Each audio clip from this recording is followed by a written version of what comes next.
Il existe une douleur singulière, un type de blessure que seuls ceux rejetés par leur propre famille peuvent vraiment comprendre. C'est une douleur qui ne s'efface pas, qui ne s'adoucit pas avec les années.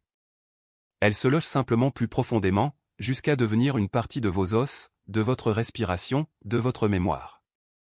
Karen Aldé connaissait intimement cette douleur. À 58 ans, elle avait déjà passé plusieurs décennies dans le rôle peu enviable de la déception familiale, la fille qui s'était détournée du chemin tracé pour elle, la fille qui avait osé partir et qui, pour cela, n'avait jamais été pardonnée. Lorsque son père mourut, elle ne reçut ni la ferme familiale, ni un bijou transmis de génération en génération, ni même un meuble auquel quelqu'un aurait pu tenir. Non. On lui attribua une vieille cabane gelée au bord de l'effondrement, perdue au fond des montagnes, un morceau de terrain que personne ne voulait.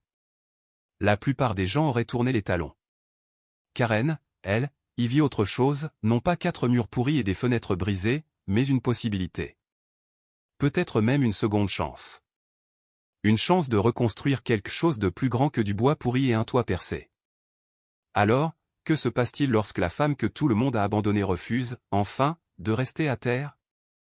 Le bureau de l'avocat sentait la poussière, le papier jauni et un regret ancien.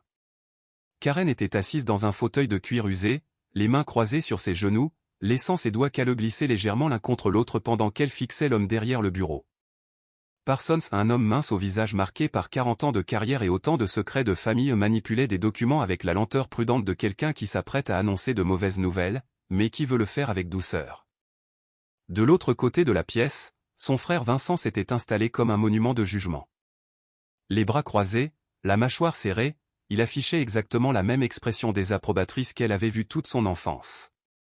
À 62 ans, son visage buriné par les décennies de travail agricole semblait taillé dans le bois. Ses cheveux gris complétaient cette impression de pierre froide et inébranlable. À côté de lui, Judith, 60 ans, droite comme une planche, prisonnière encore des exigences de leur mère, a fixé obstinément le mur, refusant de croiser le regard de Karen.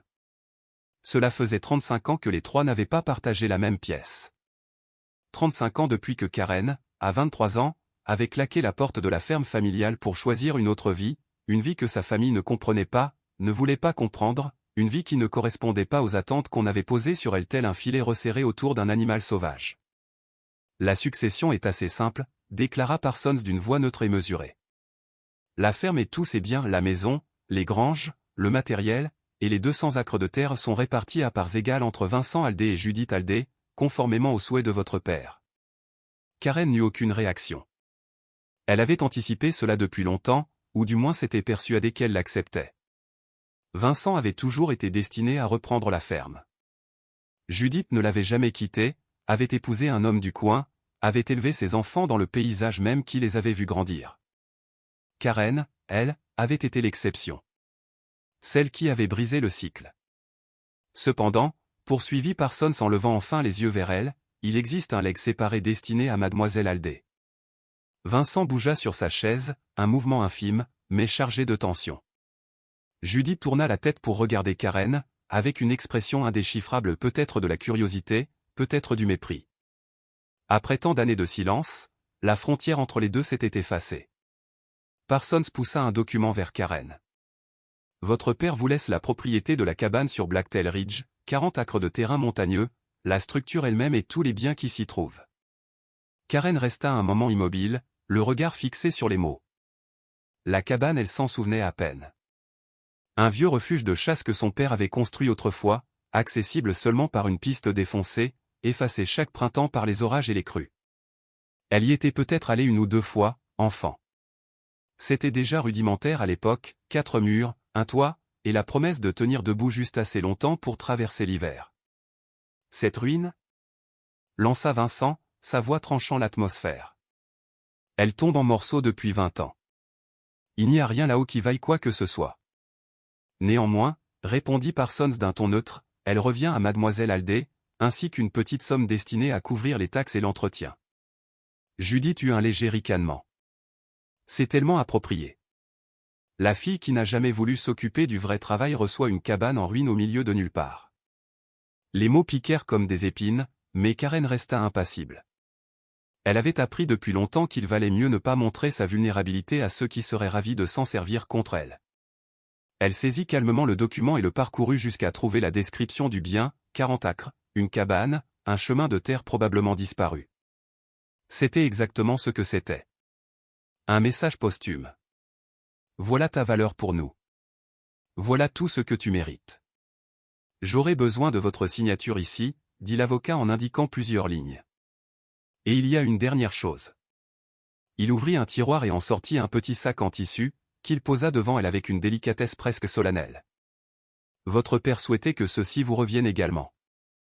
Karen dénoua le cordon, les doigts tremblants malgré elle. À l'intérieur reposait une montre de poche en argent, lourde, ancienne, polie par des décennies d'usage. Elle la reconnut immédiatement. Son père la sortait chaque matin et chaque soir, vérifiant l'heure comme un rituel sacré. Elle ouvrit le couvercle. La montre était arrêtée. Figée à 15h47. L'heure exacte où elle avait quitté la ferme, 35 ans plus tôt, son petit coffre de voiture rempli de toutes ses affaires, son cœur débordant d'espoir et de peur. Son père se tenait dans l'allée ce jour-là, immobile comme une statue. Sa mère pleurait sur le perron. Il ne l'a plus jamais remontée, murmura Parsons. Le silence retomba, lourd, presque suffocant. Même Vincent et Judith semblaient touchés sinon par la compassion, du moins par la révélation. Un aveu enfermé dans une montre arrêtée. Leur père, cet homme trop fier pour fléchir, trop rigide pour pardonner, avait marqué l'instant où sa fille était partie et avait porté ce souvenir contre son cœur jusqu'à sa mort. Karen referma doucement le couvercle dans un petit cliquetis. « Merci, monsieur Parsons, dit-elle en se levant. Je signerai ce qu'il faut. » Elle remplit les documents en silence, consciente du regard de ses frères et sœurs posés sur elle, pleine des questions qu'ils n'osaient pas formuler, de reproches qu'ils n'avaient plus besoin de prononcer. Quand tout fut terminé, elle glissa la montre dans la poche intérieure de sa veste et sortit du bureau sans un mot, sans un regard en arrière. Sa vieille camionnette Ford l'attendait dans la rue, 15 ans d'âge, la benne rouillée, un moteur qui brûlait plus d'huile qu'elle ne voulait l'admettre. Elle s'assit derrière le volant et resta immobile, les mains tremblantes maintenant qu'elle était enfin seule. La vie qu'elle avait construite loin de la ferme était modeste, presque effacée. Elle avait été mariée, autrefois, à l'homme avec lequel elle s'était enfuie, Tommy, un musicien rêveur qui jouait dans les bars et fantasmait sur Nashville. Leur mariage avait tenu 3 ans. Ils avaient dû reconnaître ce qui aurait dû être évident dès le premier jour, ils n'étaient pas tombés amoureux l'un de l'autre, mais de l'idée d'une fuite possible. Ils n'avaient pas eu d'enfant. Elle n'avait jamais eu de carrière stable. Elle avait enchaîné les emplois, serveuse, femme de ménage, ouvrière d'usine, caissière. Elle avait déménagé chaque fois que l'immobilité commençait à ressembler à un piège. Depuis 5 ans, elle vivait à Ridgeline, une petite ville de montagne à 3 heures de la ferme, où elle travaillait à mi-temps dans une quincaillerie et louait une chambre au-dessus d'un garage. Une existence discrète, peut-être trop simple, mais qui lui appartenait entièrement. Personne ne la jugeait. Personne ne lui dictait quoi penser, ni comment vivre. Personne ne lui renvoyait sans cesse l'image de ce qu'elle n'était pas. Et pourtant, alors qu'elle regardait la montre dans sa poche froide, lourde, silencieuse, Karen sentit quelque chose qu'elle n'avait pas ressenti depuis longtemps. Un appel. Ou peut-être un rappel. De ce qu'elle avait fui. De ce qu'elle avait perdu. De ce qui restait encore à reconstruire. Et soudain, la vieille cabane n'était plus seulement une ruine. Elle était une invitation. La montre arrêtée de son père pesait dans la poche de Karen comme un souvenir trop lourd pour un seul cœur. Assise dans son vieux camion, elle sentit soudain l'effondrement silencieux de 35 années d'indépendance farouche. 35 années passées à répéter qu'elle n'avait besoin de personne. Qu'elle ne regrettait rien. Qu'elle se suffisait à elle-même. Et pourtant, cette montre que son père n'avait jamais remontée fissurait toutes ses certitudes. Elle redémarra le moteur et redescendit vers Ridgeline. Mais cette nuit-là, le sommeil refusa obstinément de venir. Étendue dans son lit étroit, les yeux fixés sur le plafond comme si une réponse pouvait s'y dessiner, elle faisait tourner la montre entre ses doigts. Le métal, réchauffé par sa paume, portait encore la mémoire du pouce de son père, cet aller-retour inconscient, répété des milliers de fois, qui avait poli certains endroits jusqu'à les rendre lisses comme du verre. Au matin, elle appela son travail pour dire qu'elle était malade, puis prit la route vers le nord, en direction des montagnes. Le chemin de Blacktail Ridge était encore pire que dans ses souvenirs. Autrefois simple piste forestière, il n'était plus qu'un ruban défoncé, ravinée par les pluies, envahie par les broussailles qui fouettaient la carrosserie. 2 fois, elle dut descendre pour dégager des branches tombées. Une autre fois, elle empila des pierres dans un passage où le sol s'était effondré, juste assez pour permettre au camion d'avancer encore un peu plus haut dans la montagne. Quand la silhouette de la cabane apparut enfin, elle coupa le moteur et resta immobile, submergée. Vincent avait eu raison, c'était un désastre. Le Porsche s'était affaissé d'un côté. Les marches, pourries jusqu'à l'os, n'étaient plus que des fantômes de bois. Plusieurs fenêtres avaient éclaté sous le poids du temps et du vent, pendues de travers dans des cadres tordus. Le toit s'écrasait en son centre comme un animal blessé, et des interstices béants entre les rondins laissaient passer des lames de lumière. Sur le côté nord, la neige tenait encore, malgré la fin avril, entassée comme si l'hiver refusait de mourir. Toute la structure penchait légèrement, prête à s'effondrer sous la prochaine rafale. Et pourtant c'était à elle. Karen descendit prudemment du camion et avança vers la cabane, testant chaque pas comme s'il pouvait se dérober sous elle.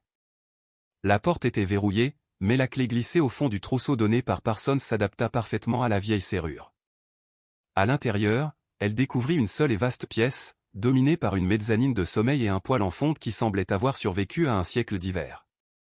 La poussière régnait partout, mêlée à des traces de souris et à une odeur agressive de moisissure. Les planches du plancher étaient spongieuses par endroits. C'était pire qu'inutile. Une ruine. Une dépense sans fin pour quelque chose qui, financièrement, ne vaudrait jamais un cent. Elle aurait dû tourner les talons. Laisser Vincent et Judith gérer ça. Retourner à Ridgeline, à sa vie silencieuse, maîtrisée, sans attache. Effacer tout cela comme une mauvaise note dans un dossier ancien.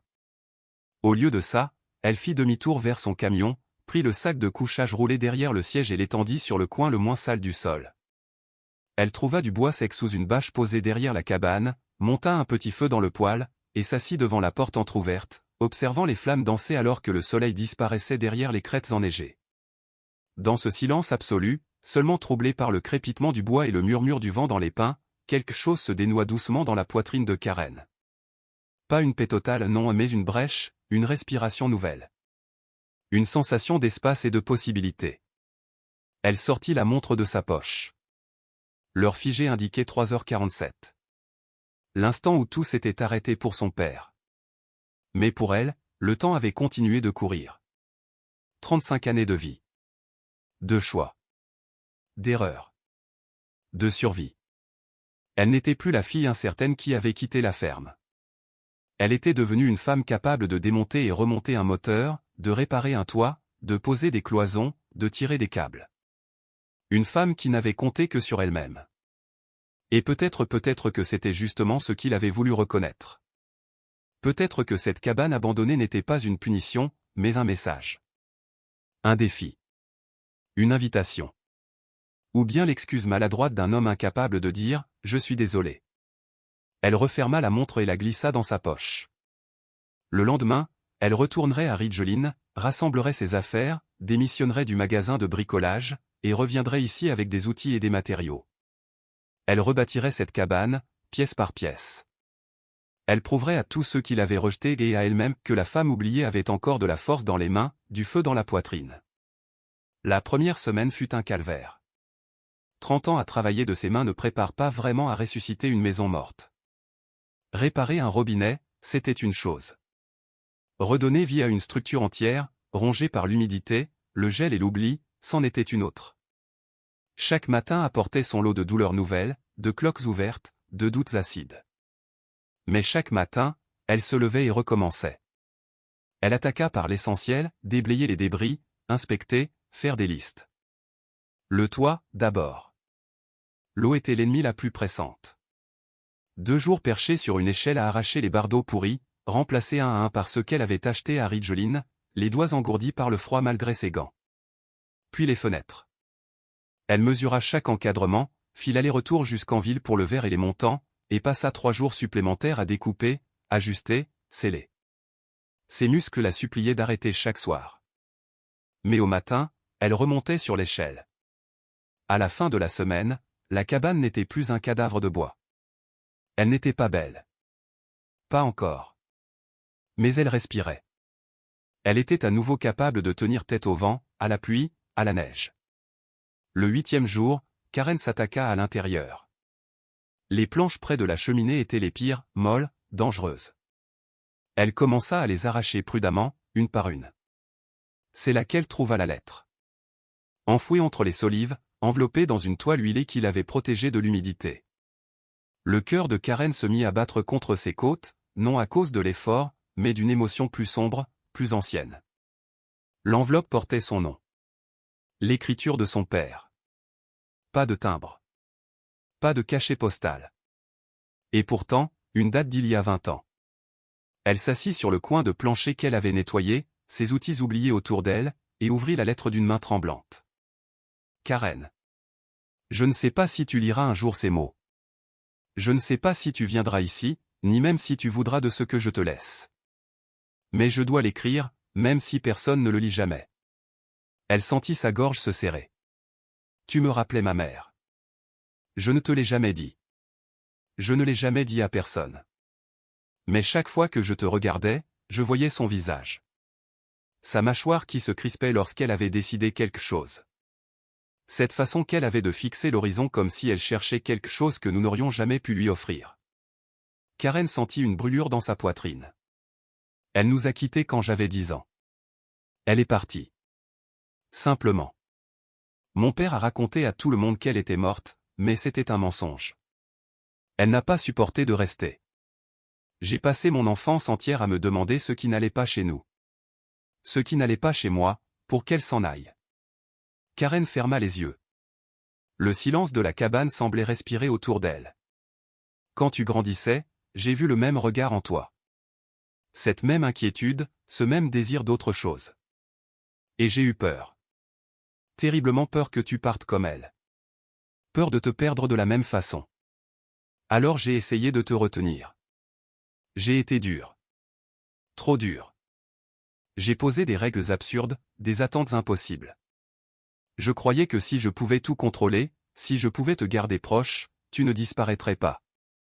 Ses mains tremblaient. Les mots devenaient flous. Mais c'est exactement ce qui t'a fait partir, n'est-ce pas? Je t'ai vu prendre la route, et j'ai eu de nouveau 10 ans. La lettre s'interrompait là, comme si l'encre elle-même avait été incapable d'aller plus loin. Karen resta assise un long moment, la page serrée entre ses doigts, le cœur ouvert, mis à nu. Toute sa vie, elle avait cru que son père l'avait rejetée par déception, par jugement. Jamais elle n'avait imaginé que son silence pouvait venir d'une peur plus vieille que leur histoire, d'une blessure héritée, transmise comme un fardeau invisible. Elle releva enfin la tête. La cabane autour d'elle n'était plus seulement une ruine. C'était le dernier mot d'un homme qui n'avait jamais su parler. Une confession enfouie dans le plancher. Une tentative maladroite de réparer ce qui avait été brisé. Et pour la première fois depuis longtemps, Karen sentit quelque chose se reconstruire en elle. Une poutre. Un mur. Un morceau de foyer. Pas celui de la cabane. Le sien. Elle avait toujours cru être ce petit garçon abandonné, celui dont la mère était partie sans jamais se retourner, laissant derrière elle un vide qui avalait tout. Pendant des années, cet enfant invisible avait continué de vivre en elle, nourrissant une colère qu'elle avait dirigée contre tout le monde, contre lui, contre sa mère, contre elle-même. Dans la lettre, son père avouait avoir ressenti cette même rage, le même effondrement silencieux. Il lui écrivait qu'il avait arrêté sa montre précisément au moment où elle avait quitté la maison. Non pas par rancœur, mais pour marquer cet instant, le figer, le transformer en cicatrice volontaire. Je voulais m'en souvenir, disait-il. Je voulais me punir de t'avoir perdu encore. Puis venait l'aveu le plus inattendu. Il avait passé des années à croire qu'elle était partie parce qu'elle manquait de quelque chose, parce qu'il avait échoué, parce qu'il n'avait pas su être assez. Mais avec le temps, il avait compris. Elle n'était pas partie parce que quelque chose n'allait pas chez eux. Elle était partie parce que quelque chose allait enfin bien chez elle. Parce qu'elle savait, au fond d'elle-même, qui elle était ou qui elle devait devenir, et qu'elle avait eu le courage d'aller chercher cette version d'elle-même ailleurs. La lettre racontait qu'il avait construit cette cabane 30 ans plus tôt, au départ comme simple abri de chasse. Mais les années l'avaient transformé. Il y revenait encore et encore, attiré par cet endroit où il pouvait penser, se souvenir, imaginer les conversations qu'il brûlait d'avoir avec elle mais qu'il n'avait jamais su prononcer. À force de retours discrets, il avait réparé, renforcé, agrandi. Chaque clou, chaque planche, chaque fenêtre installée avait été pensée pour elle, même si elle ignorait totalement l'existence de ce refuge. Cette cabane, écrivait-il, a toujours été à toi, même si je ne l'ai jamais dit à voix haute. C'est mon excuse. Mon mea culpa. Ma façon de te dire que je comprends maintenant. Tu avais besoin de respirer, et moi, je t'ai étouffé. Tu avais besoin de liberté, et je t'ai construit une cage. Alors je te donne ceci, un endroit qui t'appartient. Un lieu où personne ne pourra t'imposer qui être. Un espace où tu pourras devenir toi-même, sans bruit, sans jugement. Il ajoutait qu'elle avait toujours eu de l'or dans les mains, plus de talent que Vincent, son frère, qu'il avait tant admiré. Il avouait ne jamais lui avoir dit, par fierté ou maladresse. Si quelqu'un peut faire quelque chose de cet endroit, disait-il, c'est toi. J'espère que tu trouveras ce que tu cherches. J'espère que tu trouveras la paix. Et j'espère qu'un jour tu pourras pardonner à un vieux têtu qui t'a aimé bien plus qu'il ne savait le dire. Karen relut la lettre 3 fois. Les mots tremblaient devant ses yeux brouillés de larmes. Une vague de douleur la traversa, aiguë, brutale, presque suffocante. Elle sentait les décennies de silence, de fierté mal placée, de blessures mal digérées remonter comme une marée noire. Il avait compris.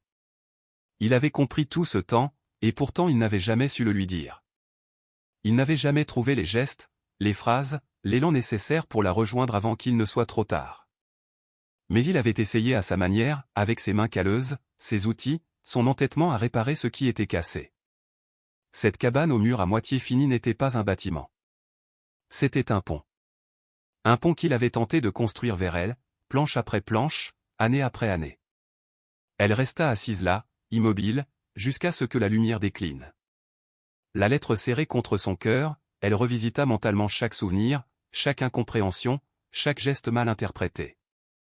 Elle comprit soudain combien son père avait été hanté par l'abandon de sa propre mère. Cette blessure ancienne avait modelé chacun de ses actes, chacune de ses peurs. Il avait projeté sur elle cette terreur d'être quitté, et sans le vouloir, l'avait poussée à faire exactement ce qu'il redoutait le plus. Elle s'était éloignée, répétant malgré elle la tragédie d'une génération précédente.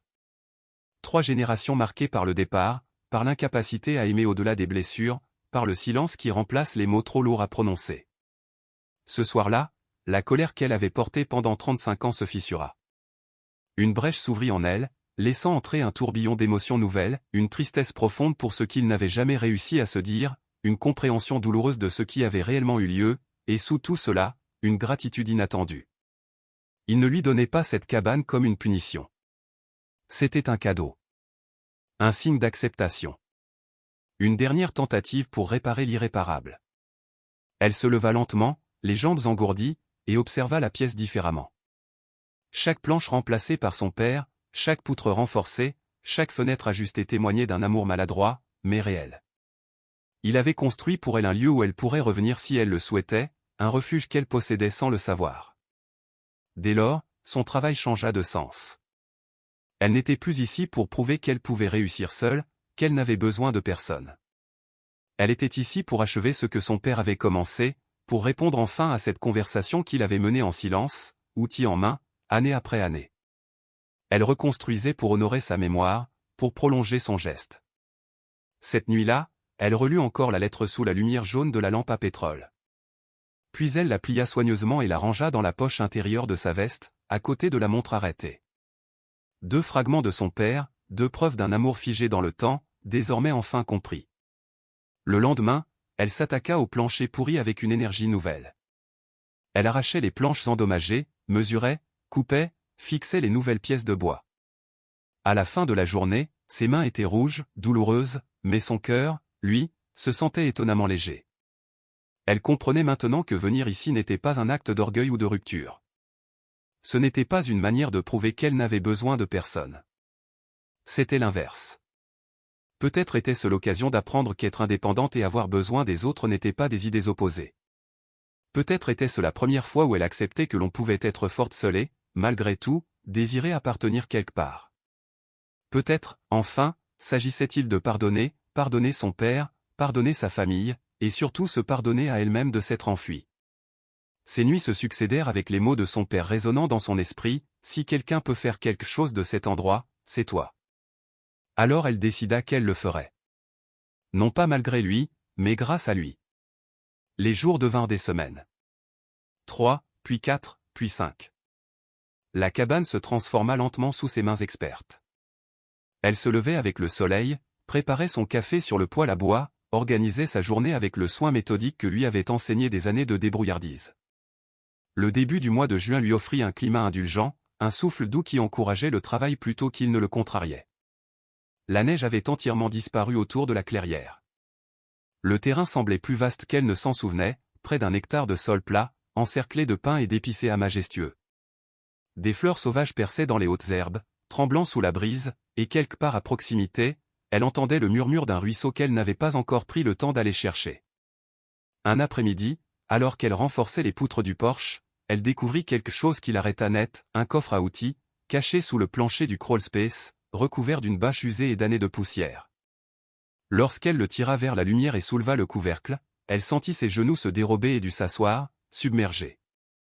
À l'intérieur reposaient des outils de menuiserie faits à la main, ciseaux à bois, rabots, scies, maillets. Chaque pièce avait été façonnée avec un soin presque tendre. Sur chaque manche brûlaient les initiales de son père, J. O. Pour James Holday. À côté, une année.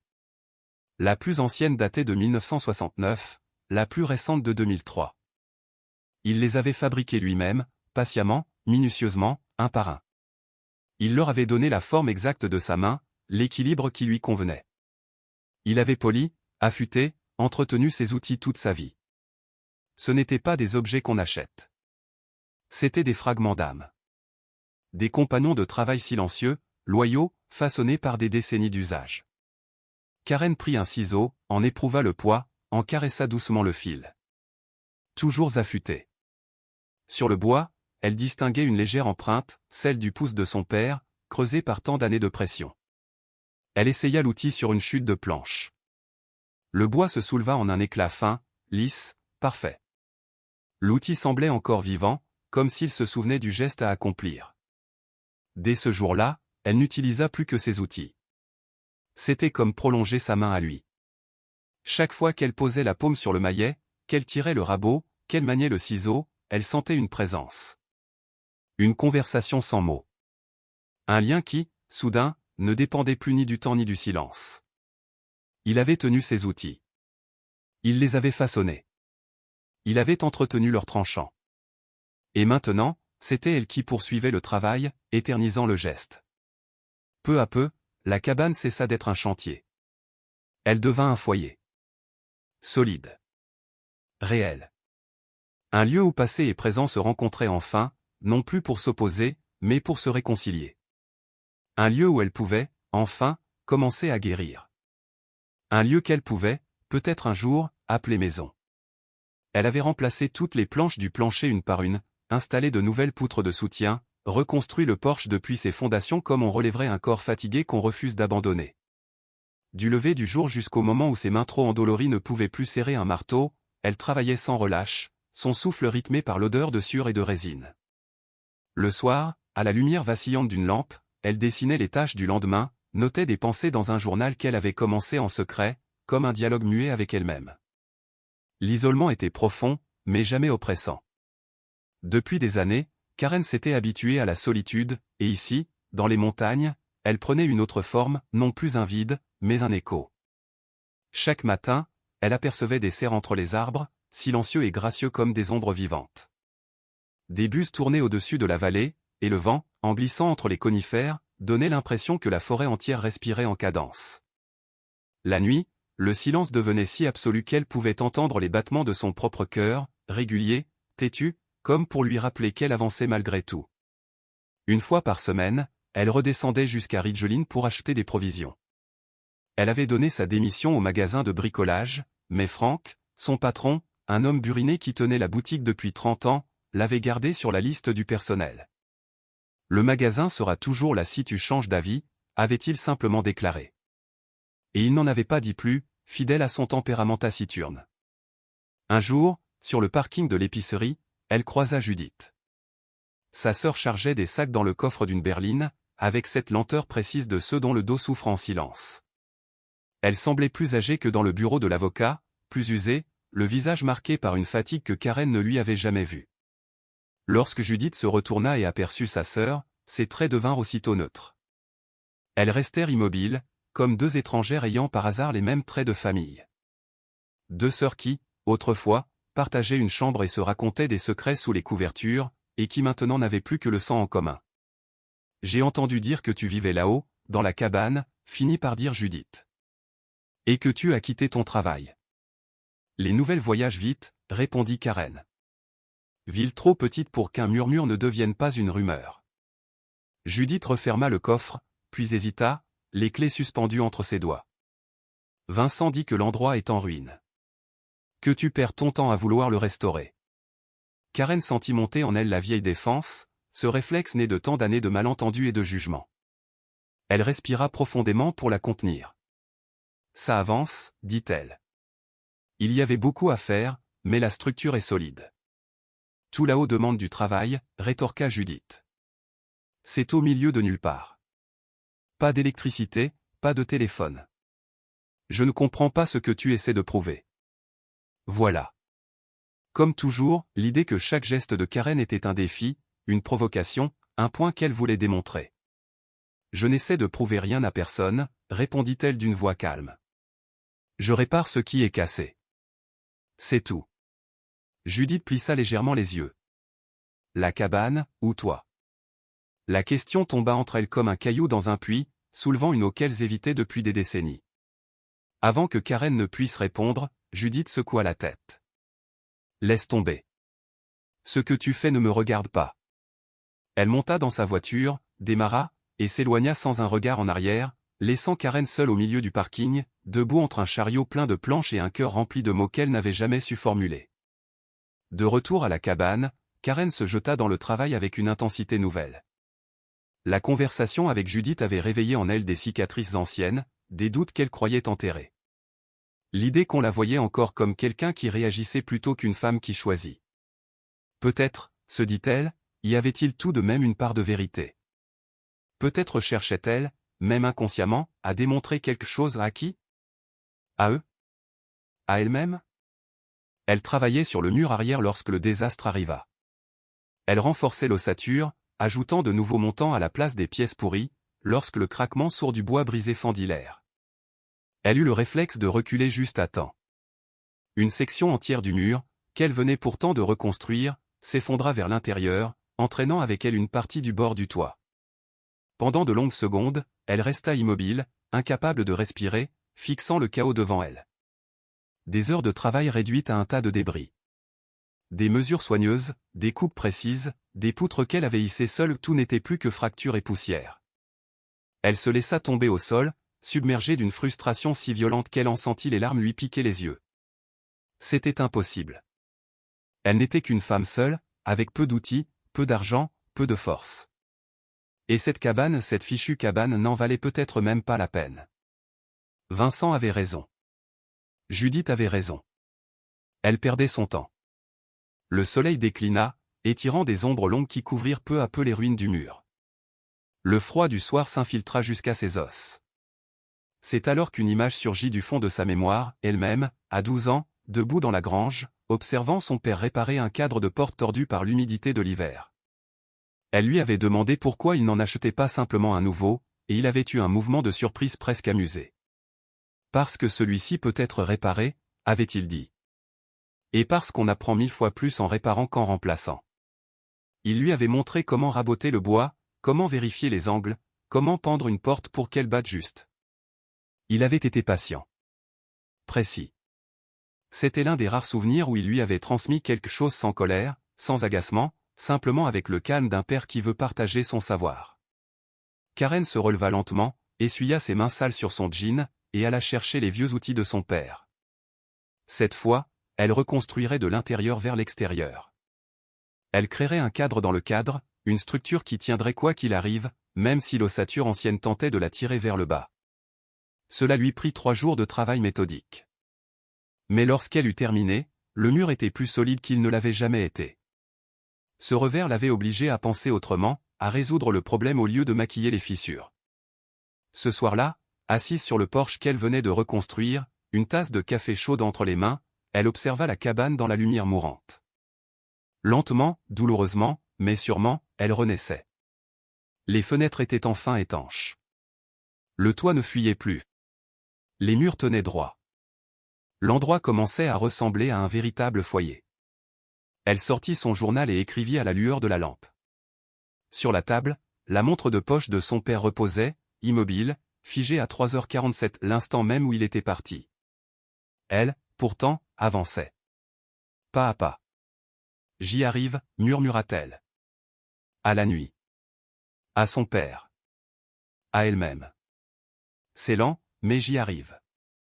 Les montagnes autour d'elle restèrent silencieuses, immuables, patientes, comme pour lui dire qu'elle l'avait toujours su.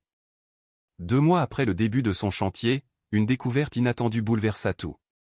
Elle installait l'isolation dans les chevrons du plafond lorsqu'elle sentit, sous sa main, quelque chose qui ne devrait pas s'y trouver. Elle tira doucement et fit descendre un paquet soigneusement enveloppé dans du plastique, un album photo, caché entre 2 poutres, resté étonnamment sec malgré l'état de la cabane. Les mains tremblantes, elle l'ouvrit. La première page montrait une petite fille d'environ 7 ans, debout sur une barrière, les bras ouverts comme des ailes, le sourire béant d'un enfant sans peur. Au dos, dans l'écriture reconnaissable de son père. Karen, 7 ans. Veut tout faire toute seule. Je me demande de qui elle tient ça. Elle tourna les pages, chacune révélant un fragment de vie qu'elle avait presque oublié. Son premier jour d'école. Une fête d'anniversaire. Un Noël lumineux. Des après-midi à jardiner avec sa mère. Même une photo d'elle conduisant le tracteur pour la première fois, fièrement campée derrière le volant. Ce n'était pas seulement des images de son enfance, il y avait aussi son adolescence. Son diplôme du lycée. Une journée à la foire du comté où elle avait gagné un ruban bleu pour un projet de menuiserie. Chaque photo semblait lui murmurer une vérité qu'elle n'avait jamais voulu entendre, elle avait compté. Elle avait été aimée, même maladroitement, même imparfaitement. L'album reposait sur ses genoux, lourd comme une preuve qu'elle ne s'était pas reconstruite seule. Et peut-être que ce qu'elle réparait ici, dans ces montagnes, n'était pas seulement une cabane abandonnée. C'était une vie entière. Une mémoire. Une fille qui avait grandi trop vite. Une femme qui apprenait enfin à revenir vers elle-même. Et pour la première fois depuis longtemps, elle sentit quelque chose se desserrer dans sa poitrine comme un nœud qui acceptait enfin de se défaire. Il y avait d'abord ces photos anciennes qu'elle connaissait déjà, ces souvenirs fanés de l'époque où elle vivait encore sous le toit familial. Mais soudain, impossiblement, apparurent des images prises après son départ. Une coupure d'un petit journal local du Colorado la montrait participant à un événement communautaire, souriant d'un sourire qu'elle ne se rappelait même plus avoir porté. Une photo floue, prise de loin, la capturait sortant d'un bâtiment qu'elle reconnaissait à peine, un lieu qu'elle n'avait visité qu'une seule fois, presque par hasard. Puis, entre 2 pages, une annonce de mariage, l'annonce de son union avec Tommy, découpée dans une gazette de petite ville. Son père avait gardé tout cela. Pendant des années, peut-être des décennies, il avait collectionné chaque minuscule fragment de son existence. Chaque coupure de presse, chaque photographie portait au dos quelques mots griffonnés de sa main, de courtes observations, des interrogations qu'il ne lui avait jamais posées, une fierté qu'il n'avait jamais su exprimer autrement. Au verso de sa photo de remise de diplôme du lycée, il avait écrit « Ma fille. Têtue comme son vieux père, mais 2 fois plus intelligente. » Karen resta assise au sol, dans la poussière du vieux plancher, l'album ouvert sur ses genoux. Cette fois, elle ne pleura pas en silence comme lorsqu'elle avait lu la lettre de son père. Ce furent des sanglots violents, profonds, qui secouèrent tout son corps, la vidant comme une tempête trop longtemps contenue. Toutes ces années, elle avait cru qu'il l'avait rayée de sa vie, qu'il l'avait considérée comme la honte de la famille, comme celle qui avait brisé l'équilibre fragile qu'ils avaient autrefois. Mais tout était là, entre ses mains. Il avait suivi sa trace, année après année, incapable de la laisser disparaître de son horizon, même de loin. Il s'était soucié d'elle. À sa manière maladroite, pudique, imprégnée d'orgueil. Quelqu'un l'avait aidé. Quelqu'un, quelque part dans la famille, lui transmettait ces informations, ces petits morceaux de vie. Qui? La question la rongea pendant des jours. Elle se plongea dans les travaux du chalet pour apaiser son esprit, martelant, sciant, réparant. Le rythme physique de la reconstruction calmait ses pensées.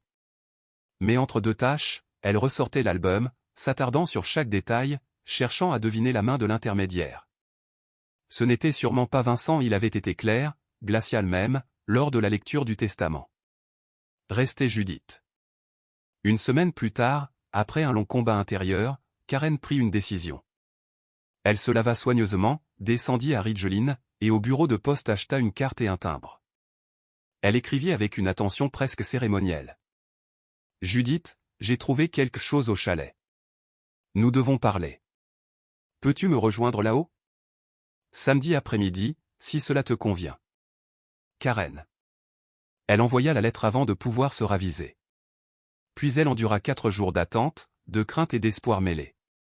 Elle nettoya le chalet de fond en comble, rangea ses outils, choisit même des fleurs sauvages qu'elle déposa dans un bocal sur la table avant de se sentir ridiculée de les jeter.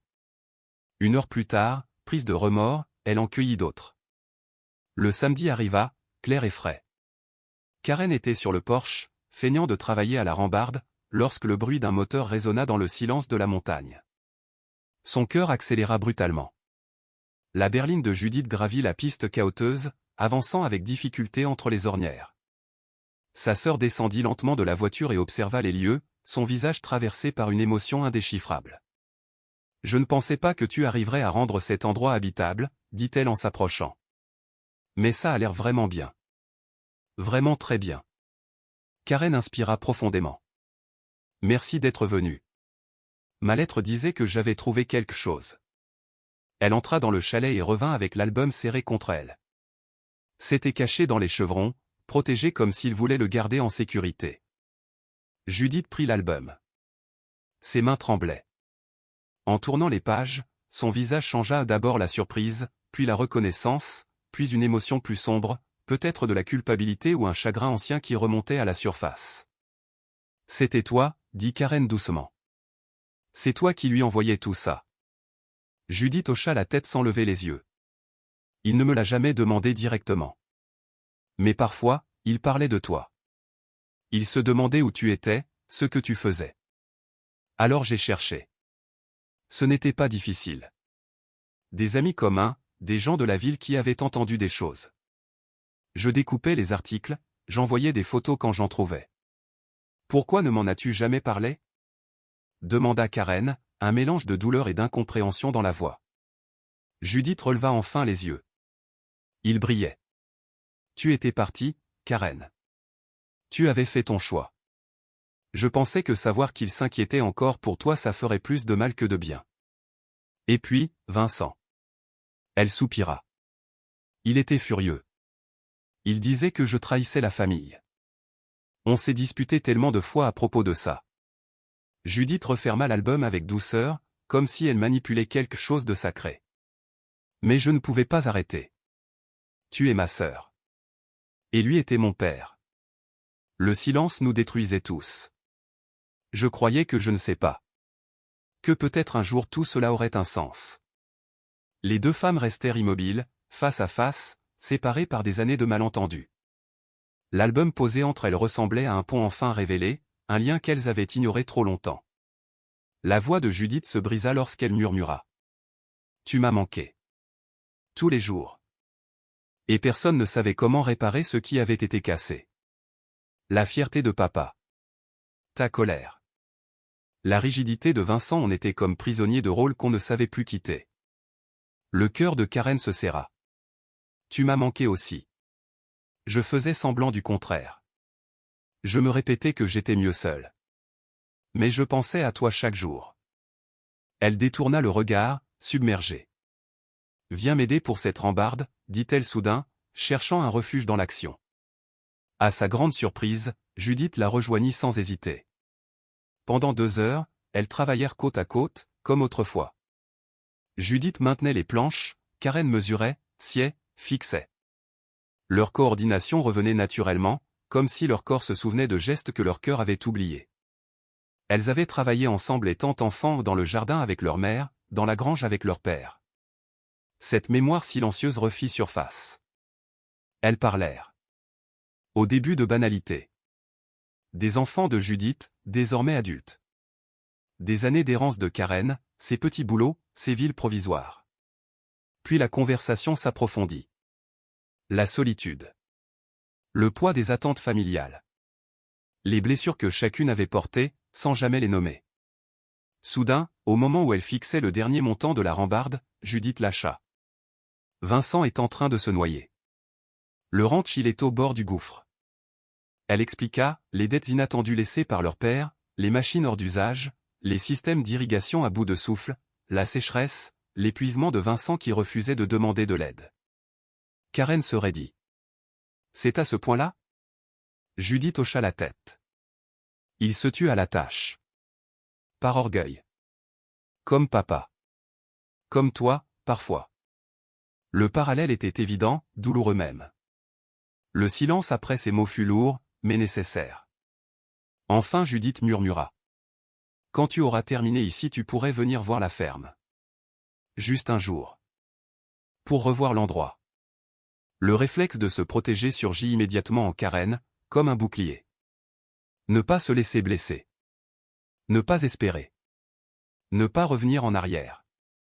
Mais elle regarda sa sœur, son expression pleine d'espoir fragile, presque implorante. Quelque chose céda. Lentement. Peut-être, dit-elle. Quand j'aurai fini ici peut-être. Ce n'était pas un oui. Ce n'était pas un non non plus. C'était une brèche. Une possibilité. Et c'était déjà immense. Judith repartit au coucher du soleil. Mais l'air entre elles n'était plus le même. Plus doux. Plus ouvert. Comme si une porte restée fermée pendant des décennies avait enfin tourné sur ses gonds, laissant filtrer un premier rayon de lumière. Cette nuit-là, Karen s'assit sur son porche fraîchement terminé, l'album ouvert à côté d'elle. Elle passa du bout des doigts sur les photographies, sur l'écriture hésitante de son père, sur les preuves d'un amour qu'elle avait cru inexistant mais qui, en silence, avait résisté à tout, à la distance, à la fierté, au temps. Le chalet était presque achevé maintenant. Encore quelques semaines, et il deviendrait une véritable maison solide, protégée, prête à affronter la montagne et ses hivers. Elle avait voulu prouver qu'on pouvait reconstruire ce qui était brisé. Et elle l'avait fait. Mais ce soir-là, dans la douceur de la nuit, elle comprit qu'elle avait peut-être commencé à reconstruire quelque chose de bien plus précieux que des murs. Sa famille. Il fut un moment, quelque part au milieu de tout ce travail épuisant, où le projet avait cessé d'être ce qu'il avait été au départ. Au début, il s'agissait de prouver quelque chose aux autres, qu'ils avaient eu tort, qu'elle n'était pas la fille perdue, celle qui ne finirait jamais rien. Ensuite, plus subtilement, elle avait voulu se prouver à elle-même qu'elle pouvait accomplir quelque chose de solide, de durable. Mais avec le temps, cette motivation avait évolué, s'était adoucie, s'était transformée. Ce n'était plus une histoire de revanche ou de fierté blessée. C'était devenu une quête beaucoup plus intime, comprendre que les choses brisées pouvaient être réparées. Que même si le temps n'accordait de faveur à personne, il était encore possible de bâtir des ponts, de reconstruire des liens que l'on croyait irrécupérables. Et que la réparation la plus difficile n'était jamais celle d'une maison ou d'un mur fissuré, mais celle d'un cœur fatigué. Un soir, dans la pénombre de la cabine qu'elle restaurait, Karen ramassa la montre de poche de son père, posée près d'elle sur la petite table. L'aiguille restait figée à 3h47, comme un souvenir gelé. Mais peut-être que ce n'était pas si grave. Peut-être que certaines choses avaient besoin de rester cassées pour rappeler ce qui avait été perdu. Ce qui importait maintenant, c'était qu'elle, Karen, continue d'avancer, même si la montre, elle, ne le pouvait plus. Je rentre à la maison, murmura-t-elle dans l'obscurité, comme si elle testait la solidité de ses mots, comme si elle voulait s'assurer qu'ils ne s'effondreraient pas au moment de les prononcer. Peut-être pas aujourd'hui. Peut-être pas la semaine prochaine. Mais je rentre. Les montagnes ne répondirent pas, mais leur silence n'avait rien d'hostile. Dans le lointain, un hibou lança un appel vers la lune montante, comme pour confirmer qu'il avait entendu. Au début du mois d'août, le printemps avait laissé place à un été éclatant, et la petite cabane, autrefois à moitié effondrée, s'était métamorphosée en quelque chose que Karen peinait elle-même à reconnaître. 3 mois plus tôt, les murs menaçaient de s'écrouler sous leur propre poids. À présent, ils se tenaient droits et solides, vêtus d'une peinture neuve qui donnait à l'ensemble un air presque fier. Chaque fenêtre reflétait la lumière du jour sur un verre impeccablement propre. Elle avait construit un vrai porche, avec des rambardes robustes et des marches qui ne gênaient plus à chaque pas. Elle avait installé un système de récupération d'eau de pluie, améliorer la ventilation du poêle à bois et sécuriser la toiture. À l'intérieur, tout respirait l'ordre et la renaissance, des étagères neuves, un grenier réparé, des planches qui ne menaçaient plus de céder sous les pieds. Et pour la première fois depuis plus de 30 ans, elle avait l'impression d'être chez elle. Pas comme dans les appartements impersonnels où elle avait vécu, ni dans les chambres louées au mois où elle n'avait jamais vraiment laissé d'affaires personnelles. Ici, elle appartenait au lieu autant qu'il lui appartenait. Un matin, alors qu'elle travaillait à dégager buissons et pierres pour agrandir l'espace autour de la cabane, son outil heurta quelque chose de métallique. Intriguée, Karen s'agenouilla et commença à creuser avec ses mains. Sous quelques centimètres de terre, elle découvrit une ancienne boussole en laiton, ternie par le temps mais étonnamment intacte. Le verre était fissuré, mais encore lisible. En essuyant la terre, elle aperçut une inscription gravée à l'arrière. Emma, 1943. Ma Margaret Aldé. Sa grand-mère. Celle qui avait disparu, la femme que l'on évoquait comme une ombre, comme une faute. Celle que la famille avait jugée, condamnée, effacée. L'abandonneuse originelle, celle dont le geste avait teinté 3 générations de honte et de silence. Karen ouvrit délicatement la boussole. Malgré toutes ces années sous terre, l'aiguille se mit à tourner, lentement mais sûrement, avant de s'arrêter. North. Toujours le Nord. Toujours la vérité, même enterrée, même oubliée. Elle resta un long moment assise dans la poussière, l'objet dans les mains. Que faisait Margaret ici? Cette parcelle n'avait pas appartenu à la famille à l'époque, son père ne l'avait achetée que bien plus tard. Alors pourquoi cette boussole était-elle là? Peut-être que Margaret avait elle aussi cherché l'isolement. Peut-être qu'elle aussi avait ressenti le besoin de s'éloigner du monde, de fuir quelque chose qu'elle ne pouvait plus supporter. Peut-être que sa fuite n'avait pas été un geste froid, mais un cri silencieux. Cette idée rongeait Karen. Elle avait grandi avec l'histoire sculptée dans la pierre, Margaret, la mère défaillante, la femme qui avait tourné le dos à ses enfants. Mais si c'était faux? Si, comme elle-même, Margaret avait été poussée, acculée, piégée par les attentes et les jugements de ceux qui prétendaient savoir ce qui était le mieux. Lors de son passage suivant à Ridgeline, Karen fit un détour par la bibliothèque municipale. Elle y passa des heures, fouillant dans les archives, les anciens journaux, les dossiers du comté. Ce qu'elle découvrit la laissa sans voix. Margaret Aldé, née Margaret Hay, avait été déclarée mentalement inapte en 1944 par la famille de son mari. Il existait un dossier, un document officiel, une pétition déposée par James Aldé Sr., le patriarche, affirmant que sa femme était instable, dangereuse pour les enfants, nuisible à la réputation familiale. Elle n'avait pas été hospitalisée. On ne l'avait pas protégée. On l'avait simplement expulsée, privée légalement de ses enfants, bannie de sa propre vie. Après cela, plus rien. Aucun décès enregistré. Aucune tombe. Aucune trace. Comme si elle avait été avalée par le monde après avoir été rayée du sien. Assise dans la salle de lecture silencieuse, Karen sentit un vertige la prendre. Sa grand-mère n'avait pas abandonné sa famille. Elle avait été sacrifiée. Chassée. Condamnée par un système où les puissants décidaient de la vérité, et où les femmes trop libres, trop franches, trop vivantes, étaient réduites au silence. Le dossier ne le disait pas explicitement, mais la conclusion s'imposait d'elle-même, Margaret avait été jugée coupable non pas de folie, mais d'indépendance. Et soudain, tout prenait sens. Son père, James, avait grandi en croyant ou en faisant semblant de croire que sa mère l'avait quitté volontairement. Il avait bâti sa vie sur une peur viscérale de l'abandon et une volonté dévorante de contrôler ce qu'il aimait. Karen, elle, avait fui ce contrôle pour respirer, sans savoir qu'elle répétait sans le vouloir le même schéma tordu, hérité d'une injustice vieille de 3 générations. Elle fit des copies de chaque document, chaque article, chaque note. Puis elle reprit la route vers sa cabane, la tête encore blessée par ce qu'elle venait d'apprendre. Ce soir-là, sous le souffle doux des montagnes, Karen s'installa sur son porche, tenant dans une main la boussole de sa grand-mère et dans l'autre la montre arrêtée de son père. 2 objets. 2 histoires. 2 blessures transmises comme des héritages silencieux. La boussole, pourtant, indiquait toujours le nord. Toujours la direction à suivre. Le lendemain matin, le bruit familier d'un moteur attira son attention. La voiture de Judith apparut sur le chemin. Cette fois, sa sœur avait un air plus assuré, presque déterminé. Elle descendit du véhicule avec un panier à la main. « Je t'ai apporté de quoi déjeuner, dit-elle. Je me suis dit que tu devais en avoir assez des repas en conserve. » Elles s'installèrent sur le porche. Des sandwichs, des fruits, quelques biscuits encore tièdes.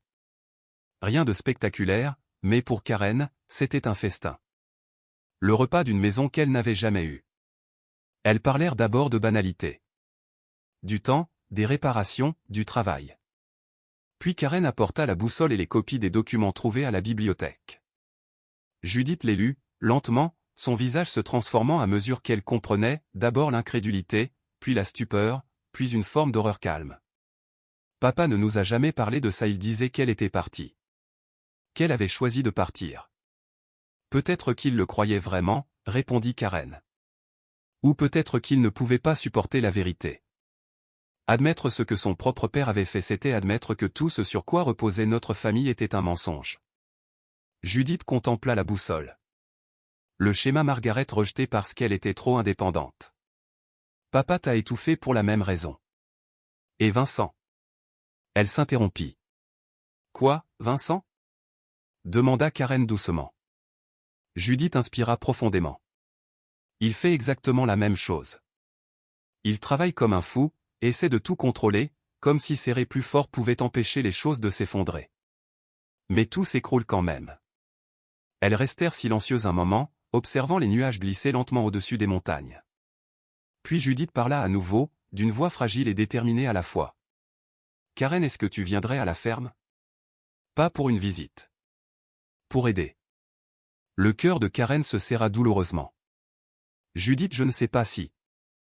Vincent ne te le demandera jamais. Tu sais comment il est. Mais on va perdre la ferme si rien ne change. Et je crois que tu es peut-être celle qui peut changer les choses. Tu sais réparer ce qui est brisé. Tu viens de le prouver ici. Et devant ces mots, Karen sentit quelque chose bouger en elle, une ancienne douleur, une ancienne loyauté, et peut-être aussi une direction. Comme une boussole. Pointée vers le nord. Vers la vérité. Vers la maison. Judith fit un geste en direction de la cabane, vers chaque planche, chaque mur, chaque trace du travail acharné que Karen avait accompli seule. Peut-être que tu pourrais aussi nous aider à reconstruire ce qui est brisé là-bas. Sa voix tremblait légèrement, comme si les mots eux-mêmes hésitaient à franchir l'espace entre elles. L'invitation resta suspendue dans l'air, lourde de possibilités, mais aussi de risques, de blessures anciennes qu'un simple retour pourrait rouvrir. Revenir à la ferme signifiait affronter la rancœur persistante de Vincent, supporter le jugement de toute une communauté qui ne l'avait jamais vraiment accueilli, et surtout se confronter à ses propres sentiments envers cet endroit qu'il avait façonné aussi profondément qu'il l'avait meurtri. C'était accepter de replonger dans un rôle dont elle avait passé 35 ans à s'échapper.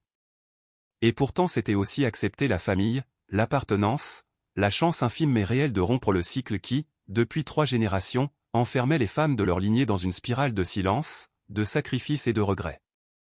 Laisse-moi d'abord terminer ici, répondit enfin Karen, après un long moment où ses pensées semblaient se bousculer comme des oiseaux cherchant leur route. Encore quelques semaines, et la cabane sera achevée. Ensuite peut-être que je viendrai voir ce qu'il y a à faire. Le visage de Judith s'illumina aussitôt, traversé d'un soulagement presque visible, comme si une lourde pierre avait été retirée de son cœur. C'est tout ce que je demande. Juste que tu viennes voir, murmura-t-elle avant de repartir. Une fois sa sœur partie, Karen resta immobile dans la cour, serrant dans sa main la vieille boussole retrouvée quelques semaines plus tôt. Elle regarda l'aiguille se stabiliser lentement vers le nord. Sa grand-mère avait tenu cette même boussole autrefois, s'était guidée avec elle à travers ces montagnes lorsqu'elle aussi avait été rejetée, bannie pour avoir refusé d'être moins que ce qu'elle était vraiment. Une femme trop libre, trop forte, trop elle-même pour un monde qui attendait d'elle obéissance et silence. La boussole avait survécu. Frappée, enterrée, oubliée mais jamais brisée. Restée là, discrète, patiente, attendant d'être retrouvée par une autre âme égarée cherchant son chemin vers la maison qu'elle n'avait pas encore comprise. Karen accrocha la boussole sur un clou près de la porte de la cabane, juste à côté de la petite étagère où reposait la montre de son père. 2 objets, 2 héritages, 2 façons de lui montrer le chemin. L'un figé à jamais dans le temps, l'autre indiquant obstinément une direction. Elle commençait à comprendre que pour avancer, il fallait garder les deux, se souvenir de ce qui avait été perdu, porter le poids de ce qui avait été brisé mais continuer malgré tout, poursuivre son propre nord, croire encore qu'un mouvement en avant était possible, même lorsque le passé s'accrochait à vos talons comme des ronces. La cabane touchait presque à son terme. Bientôt, elle devrait décider de la suite, rester dans cette solitude paisible où le silence apaisait ses cicatrices, ou retourner à la ferme, à la famille qui l'avait à la fois blessée et façonnée. Mais ce soir-là, aucune décision n'était nécessaire. Ce soir-là, elle pouvait simplement s'asseoir sur son perron, regarder les étoiles apparaître une à une, sentir le bois solide sous ses mains, et savourer la certitude simple qu'elle avait bâti quelque chose de vrai. Quelque chose qui durerait. Une preuve tangible que, oui, les choses brisées peuvent être réparées lorsqu'on accepte de faire le travail. À la fin du mois d'août, un après-midi chaud, Karen recula de quelques pas pour contempler son œuvre. La cabane se dressait désormais droite, harmonieuse, presque belle dans sa simplicité robuste. 4 mois plus tôt, elle n'était qu'un squelette pourrissant. Maintenant, chaque poutre, chaque fenêtre, chaque détail trahissait l'attention, la patience et l'habileté qu'elle y avait consacrées. Elle avait tout reconstruit depuis la base, utilisant les outils de son père, les méthodes qu'il lui avait si souvent reproché de ne pas vouloir apprendre. Elle avait achevé ce qu'il avait commencé. Elle aurait dû se sentir victorieuse, mais une étrange vacuité l'envahit, comme si la fin du projet avait laissé un espace vide que rien ne comblait. Elle balayait le perron lorsqu'elle remarqua qu'un tiroir sous le plan de travail coinçait légèrement. En l'ouvrant complètement pour en raboter les glissières, elle découvrit un cahier coincé derrière, dissimulé dans l'interstice entre le tiroir et la structure. Ses doigts se mirent à trembler lorsqu'elle l'ouvrit. Page après page, l'écriture familière de son père. 23 ans d'entrée minutieuse. Des relevés financiers, mais pas pour la ferme, pour la cabane. Sur chaque page figurait la mention « Fonds pour la cabane ». Il avait mis de l'argent de côté pendant des décennies. De petites sommes au début, $20, 50 puis de plus grosses lorsque sa situation s'était améliorée. Chaque dépense était scrupuleusement notée, matériaux pour le toit, verre pour les fenêtres, bois pour le porche, réparation de la fondation. Mais ce furent les autres notes, celles glissées entre les calculs, qui lui brisèrent la voix. Karen a toujours aimé le bleu. Peindre les volets en bleu quand ce sera le moment. Fille forte. Cette place a besoin de mains fortes comme les siennes. Je l'ai vue en ville aujourd'hui. Elle ne m'a pas vu. Elle avait l'air fatiguée, mais déterminée. Toujours déterminée. J'espère qu'elle pardonnera à un vieux fou son orgueil. J'espère que cet endroit lui offrira ce que je n'ai pas pu, la paix. Chaque ligne témoignait d'un amour discret, maladroit, mais d'une constance émouvante. 23 ans de préparation, de planification, de désir silencieux de réparer ce que les mots n'avaient su recoller. Ce n'était pas une décision improvisée lorsqu'il s'était su mourant. C'était le travail d'une vie. Il savait qu'il ne trouverait jamais la force de lui dire ce qu'il avait dans le cœur. Alors il avait construit un pont, une planche après l'autre, $1 après l'autre, en espérant qu'un jour elle accepterait d'en traverser la moitié. Karen s'effondra sur la chaise de cuisine, une chaise qu'elle avait fabriquée elle-même, et pleura sur le cahier. Pas des larmes brûlantes de deuil récent, mais quelque chose de plus profond, une gratitude douloureuse, entremêlée de regrets, de compréhension tardive, de tristesse pour toutes ces années gâchées par la fierté et le silence. Le lendemain, elle ferma la porte de la cabane à clé, chargea son camion d'outils, et prit la route du retour vers la ferme familiale. Elle n'y avait pas remis les pieds depuis le rendez-vous chez l'avocat. Jamais, durant ses allers-retours en ville, elle n'avait osé passer devant. Maintenant, remontant l'allée de gravier, elle sentit les 35 années s'effondrer comme un château de cartes. Tout était exactement comme dans ses souvenirs, la maison blanche avec son porche qui encerclait la façade, la grande grange rouge, l'abri à machine, les champs s'étendant jusqu'à l'horizon sous un ciel immense. Vincent travaillait dans la cour sur un vieux tracteur qui semblait tenir debout uniquement par entêtement. Il se redressa en entendant le moteur du camion. Sur son visage passèrent la surprise, la méfiance, puis une lassitude résignée. « Judith a dit que tu viendrais peut-être » lança-t-il en s'essuyant les mains graisseuses. « Je pensais pas que tu le ferais vraiment. Je peux jeter un œil ?» Il haussa les épaules. « C'est ta propriété aussi, maintenant. Autant voir dans quoi tu t'embarques. » La dureté de sa voix n'était pas nouvelle, mais Karen entendit quelque chose d'autre sous la rancœur, une fatigue écrasante, une peur muette, la voix d'un homme qui se battait à mains nues contre un monde qui s'effondrait. Elle passa 2 heures à arpenter la propriété, à repérer tout ce que son frère n'avait pas voulu lui montrer. des clôtures qui s'affaissaient, des toits de granges rafistolés avec des bâches, des machines plus vieilles qu'elles, maintenues en vie par du fil de fer et des prières.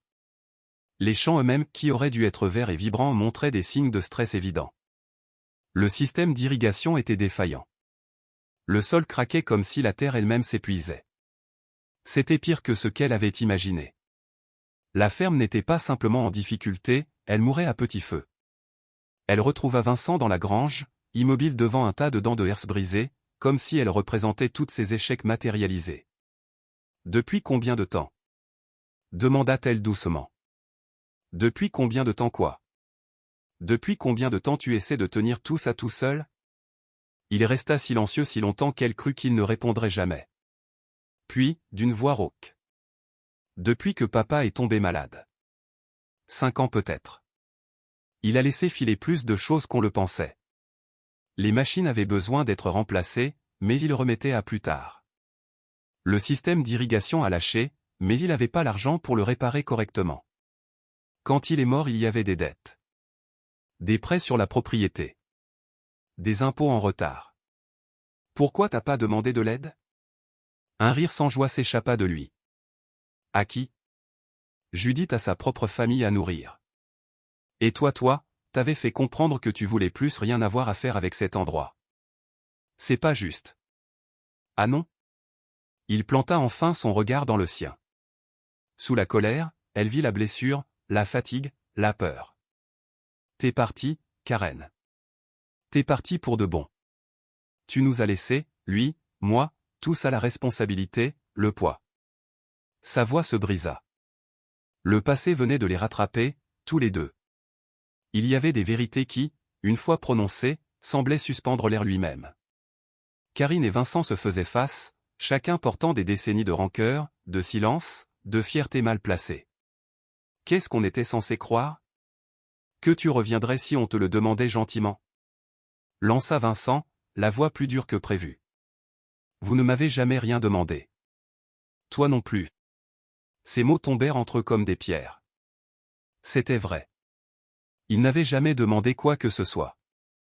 Ils avaient attendu, espéré en secret, mais sans jamais tendre la main. Trop fiers, trop blessés, trop persuadés d'être chacun celui qui avait raison. Exactement comme leur père. Exactement comme les générations avant eux. Karine inspira profondément. J'ai trouvé son registre. Là-haut, dans la cabine. Vincent releva les yeux, surpris. Il préparait cet endroit pour moi depuis plus de 20 ans. Il mettait de l'argent de côté, notait ce qui pourrait me plaire, détaillait chaque réparation, chaque plan. Il construisait dans sa tête une maison qu'il espérait me voir habiter un jour. Le visage de Vincent changea. Une ombre passa, faite de compréhension tardive, de regret, peut-être aussi de jalousie. Il parlait de toi sans arrêt vers la fin, tu sais. Surtout pendant les derniers mois. Il répétait, Karine saurait réparer ça. Karine a toujours eu de bonnes mains pour construire. Puis parfois il murmurait, je me demande si Karine est heureuse, où qu'elle soit. Il marqua une pause. Puis, d'une voix plus basse. J'étais jaloux. Toute ma vie j'ai fait ce que j'étais censé faire. Je suis resté. J'ai travaillé. J'ai sacrifié. Et lui il a passé ces dernières années à penser à la fille qui était partie. À toi. Karine baissa les yeux. Il pensait à nous trois. Sa voix tremblait, presque imperceptible. Il ne savait juste pas comment le dire. La cabine, c'était pour moi, oui. Mais tout ça, elle désigna le vaste terrain, les champs usés, la maison familiale aux murs fatigués, tout ça, c'était pour toi. C'était son œuvre, sa fierté, son héritage. Mais il nous a appris à travailler, pas à demander de l'aide. À être solide, mais pas honnête. À porter des charges, mais jamais à les partager. Elle le regarda droit dans les yeux. Alors, qu'est-ce que tu veux que je fasse ? Demanda Vincent d'un ton amer. M'agenouiller et te supplier de sauver cet endroit ? Je veux que tu me laisses t'aider. Pas comme une étrangère. Comme une partenaire. Comme ta sœur. Vincent la dévisagea longuement, comme s'il cherchait une faille ou une intention cachée. Et qu'est-ce que tu y gagnes, toi ? Une chance de prouver que tu peux réussir là où j'ai échoué ? Karine secoua la tête. Une chance d'arrêter de fuir. Une chance de briser ce cycle qui a détruit notre grand-mère, paralysé notre père et fini par nous disperser tous les trois. Une chance de montrer qu'être un Aldé ne veut pas dire être seul. Elle sortit le registre de son sac. Regarde. La dernière entrée. Il l'a écrite quelques semaines avant sa mort. Vincent lut silencieusement. Karine connaissait les mots par cœur. Si Karen trouve ceci, dis-lui que je suis désolé. Dis-lui que je comprends maintenant. Dis-lui que certaines choses valent plus que l'orgueil. La famille avant tout. Dis-lui que je l'aime. J'aurais dû le dire quand j'en avais encore le temps. Vincent relut la page 2 fois. Sa mâchoire trembla légèrement, comme s'il tentait d'avaler un chagrin trop large, trop ancien. Quand il leva enfin les yeux, ils étaient humides. Il m'a montré ton nom dans la Bible familiale. Juste avant de mourir. Il l'avait barré quand tu étais parti. Je l'ai vu faire. Je croyais qu'il renonçait à toi. Qu'il t'effaçait pour de bon. Vincent inspira, la voix à peine audible. Mais la semaine avant que son cœur lâche, il m'a appelé dans son bureau. Il m'a montré la même Bible avec ton nom réinscrit. Il m'a dit, elle rentre à la maison. Comme s'il le savait. Comme si tout était prévu depuis longtemps. Il referma le registre d'un geste presque tendre et le rendit à sa sœur. Karine, je ne sais pas si je peux partager ce travail. Ce lieu. J'ai porté cet échec si longtemps que je ne sais pas comment faire autrement. On apprendra. Ensemble. Comme on aurait dû le faire depuis toujours. Ce soir-là, pour la première fois depuis 35 ans, les trois enfants Aldé et Karine, Vincent et Judith mangèrent ensemble autour de la table de la ferme. Ils parlèrent des finances, de l'état désastreux du matériel, du bétail maigre, des dettes qui s'empilaient. La situation était pire que ce que Vincent avait laissé entendre. Peut-être un an avant la saisie. Peut-être moins. On pourrait vendre une partie des terres, proposa Judith. Assez pour rembourser un peu, gagner du temps. Non. Le mot éclata, prononcé à 3 voix à l'unisson. Vendre serait renoncer. Déchirer l'héritage transmis depuis 4 générations. Alors on travaille, dit Karine. On donne tout ce qu'on a pendant un an. On répare. On modernise ce qu'on peut. On remet cette ferme sur pied. Et si on échoue? Demanda Vincent. Alors on échoue ensemble. Comme une famille. Comme papa l'aurait voulu, même s'il n'a jamais su comment s'y prendre pour nous l'apprendre. Vincent tendit sa main. Karine posa la sienne dessus. Judith les rejoignit. 3 mains superposées. 3 vies brisées autrement, mais réunies autour d'une même terre, d'un même passé, d'un même espoir fragile. J'aurais besoin de retourner à la cabine parfois, dit Karine. Pour réfléchir, pour respirer. J'ai besoin de savoir que j'ai cet espace. La cabine est à toi, répondit Vincent sans hésiter. Elle l'a toujours été. Papa s'en est assuré. Cette nuit-là, Karine dormit dans sa chambre d'enfant. Le lit grinçait comme autrefois, les rideaux avaient pâli mais n'avaient pas changé. Elle resta éveillée longtemps, le regard perdu dans l'ombre familière du plafond. 35 ans de décision, de regrets, de fuite revenaient s'accumuler sur sa poitrine. Elle était partie pour se trouver. Elle revenait pour retrouver sa famille. Et, contre toute logique, les 2 choses semblaient enfin se rejoindre. 3 semaines plus tard, alors qu'elle réparait une section de clôture dans la grange, son téléphone vibra. Message de Judith, peux-tu venir en ville? Le cabinet du notaire dit que c'est important. Karine arriva la première, puis aperçut Vincent. Ils étaient aussi perplexes l'un que l'autre. Parsons, le notaire, les accueillit avec la même courtoisie posée, mais il y avait quelque chose dans son regard. Une gravité mêlée à une forme d'anticipation. Merci d'être venu si vite. J'ai quelque chose pour toi, Karine. Ton père m'a laissé des instructions spécifiques, un document scellé, à remettre uniquement si certaines conditions étaient remplies. Quelles conditions? Demanda-t-elle, la gorge soudain serrée. Que tu aies accompli des travaux substantiels sur la cabine. Je devais le vérifier de mes propres yeux avant de te remettre cette lettre. Je suis monté hier. Ce que tu as fait est remarquable. La structure n'est pas seulement restaurée, elle est meilleure qu'avant.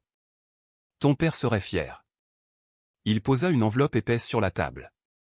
Le nom de Karine y était inscrit, de la main de son père. Daté de 5 ans plus tôt. Avant que sa santé ne décline. Avant qu'il ne sache qu'il leur restait si peu de temps. Karine ouvrit l'enveloppe. Ses mains tremblaient. Karen, si tu lis ceci, c'est que tu as reconstruit la cabine. C'est que tu as pris quelque chose de brisé et que tu l'as rendu à nouveau entier. C'est que tu es prête pour la suite. Je suis en train de mourir. Les médecins me donnent 1 an, peut-être 2. Je n'ai pas peur de la mort. J'ai peur de partir en laissant les choses inachevées. J'ai peur de vous laisser, toi, Vincent et Judith, dispersés, incapables de retrouver le chemin les uns vers les autres. La cabine était un test. Pas celui que tu imagines. Je ne doutais pas de ta force ni de ton talent. Je voulais savoir si tu étais prête à pardonner. À reconstruire, non seulement des murs, mais des liens. À rentrer à la maison. Pas par obligation. Par choix. Maintenant je dois te dire la vérité sur la ferme. Vincent ne le sait pas encore. Judith devine sans doute. Mais la situation est bien plus grave que ce que vous imaginez. J'ai fait de mauvais choix. J'ai emprunté sur la terre alors que j'aurais dû vendre du matériel. J'ai voulu agrandir quand il fallait réduire. J'ai fait confiance à des gens qui m'ont trompé. Et quand j'ai compris à quel point la situation était catastrophique, il était trop tard pour sortir du gouffre. J'ai été trop fier pour demander de l'aide. Et cette fierté va coûter à Vincent tout ce qu'il tente de sauver. Il est en train de répéter mes erreurs. Exactement comme moi. Et il échouera. Comme moi. À moins que quelqu'un intervienne. Alors voici ce que j'ai fait. J'ai réparti mes biens d'une manière que le Premier Testament n'a pas révélée. La lettre tremblait entre les doigts de Karine. Elle comprit que ce qu'elle tenait là n'était pas seulement un adieu. C'était une confession. Un acte de réparation. Un pont tendu entre 3 enfants devenus adultes trop tôt, portant chacun le poids d'un père qui ne savait pas dire « je t'aime » autrement qu'en construisant des murs et en s'épuisant au travail. Et c'était à eux maintenant de décider ce qu'ils allaient faire de cet héritage. De cette vérité. De cette terre. De cette seconde chance. La lettre commençait par ce que Vincent et Judith avaient toujours anticipé, le legs du domaine familial, de ses bâtiments, de ses machines, de ses terres. Rien de surprenant jusque-là. Mais soudain, une phrase dévia le cours attendu de la lecture, comme un souffle qui change la direction d'une flamme. Je t'ai laissé autre chose, quelque chose que je n'ai jamais mentionné. Une part de 40% de la ferme. La même que celle de tes frères et sœurs. L'avocat détient les documents modifiés. Ils recevront les leurs au moment même où tu liras cette lettre. Karen relut cette phrase 2 fois, incrédule. Son père anticipait son étonnement, presque comme s'il lui parlait à travers les pages. Je sais ce que tu penses. Tu y verras peut-être une forme de manipulation, une tentative de contrôler les choses depuis l'au-delà. Peut-être que c'en est une. Mais c'était la seule manière que j'ai trouvée pour vous rassembler de nouveau. Vincent a besoin d'aide, qu'il n'admettra jamais. Toi, tu as besoin d'une raison de revenir qui ne te fasse pas sentir que tu capitules. Et Judith a besoin d'une famille entière autour d'elle. Vint alors la condition, lourde et irrévocable, posée comme une pierre sur la table. Tu dois réclamer cette part en personne, devant ton frère et ta sœur. Et tu dois t'engager à travailler la ferme pendant au moins 2 ans pour l'aider à redevenir rentable. Si tu refuses, ta part reviendra à Vincent et Judith. Mais dans ce cas, la ferme sera probablement perdue dans l'année. Son père, méthodique et imprévisible à la fois, poursuivait. Je t'ai donné la cabine en premier pour que tu saches que tu peux survivre seul. Pour que tu comprennes que revenir à la ferme est un choix, pas une obligation. Tu as désormais un lieu à toi, un refuge que personne ne pourra te retirer. La cabine est ton indépendance. Maintenant, je te demande de choisir l'interdépendance. De choisir la famille. Pas parce que tu serais faible ou désespéré, mais parce que tu es assez forte pour reconstruire ce que j'ai brisé. Il évoquait les leçons d'autrefois, celles qu'il lui avait transmises avec une patience sans mots. Je t'ai appris à construire, Karen. À mesurer 2 fois et couper une seule. À respecter le bois, à comprendre que parfois, il faut démonter pour mieux rebâtir. Aujourd'hui, je te demande d'utiliser ces compétences pour quelque chose de plus précieux qu'un bâtiment. Je te demande de reconstruire cette famille. Puis venait la confession, douloureuse, nue, impitoyablement honnête. Je n'ai aucun droit d'exiger cela de toi. C'est moi qui t'ai repoussé, qui t'ai forcé à choisir entre ta nature et ton nom. Je t'ai blessé de façon que je ne pourrai jamais réparer. Mais je crois en toi. Tu es assez forte, assez sage, assez compatissante pour faire ce que je n'ai jamais su faire, rester toi-même tout en tenant les tiens près de toi. Être indépendante et connectée. Le dernier paragraphe, simple et déchirant, achevait de fissurer les défenses qu'elle avait mises des années à consolider. La ferme est ton héritage si tu le veux. Non comme un fardeau, mais comme une chance de briser le cycle qui a détruit ma mère, qui m'a brisé moi, et qui vous a dispersés tous les trois. Je t'aime. J'aurais dû te le dire chaque jour. Je suis désolé. Ton père. Quand elle termina la lecture pour la 3e fois, Parsons, l'avocat, attendait calmement. Vincent, lui, semblait pétrifié, son visage figé comme un paysage balayé par un orage. Le juriste glissa un nouvel ensemble de documents sur le bureau. Voici les papiers amendés, comme ton père l'a exigé. Tu détiens à présent 40% de la ferme Aldé. Vincent et Judith possèdent chacun 30%. Vous devez tous les trois signer pour que le transfert soit officiel et pour empêcher la vente du domaine. Vincent, la voix étranglée, murmura. Il ne nous a jamais parlé de tout ça. Karen montra la date. Il a écrit cette lettre il y a 5 ans. Avant que quiconque sache que la ferme était en difficulté. Avant que je revienne. Il avait tout prévu. Vincent laissa échapper un rire bref, plus fatigué qu'amer. Il nous manipule encore. Mais il n'y avait ni colère ni venin dans ses mots, seulement une forme d'épuisement, mêlée d'une étrange admiration. Il a tenté de nous sauver depuis sa tombe, corrigea Karen doucement. À sa manière. Parsons reprit, avec prudence. Il y a autre chose.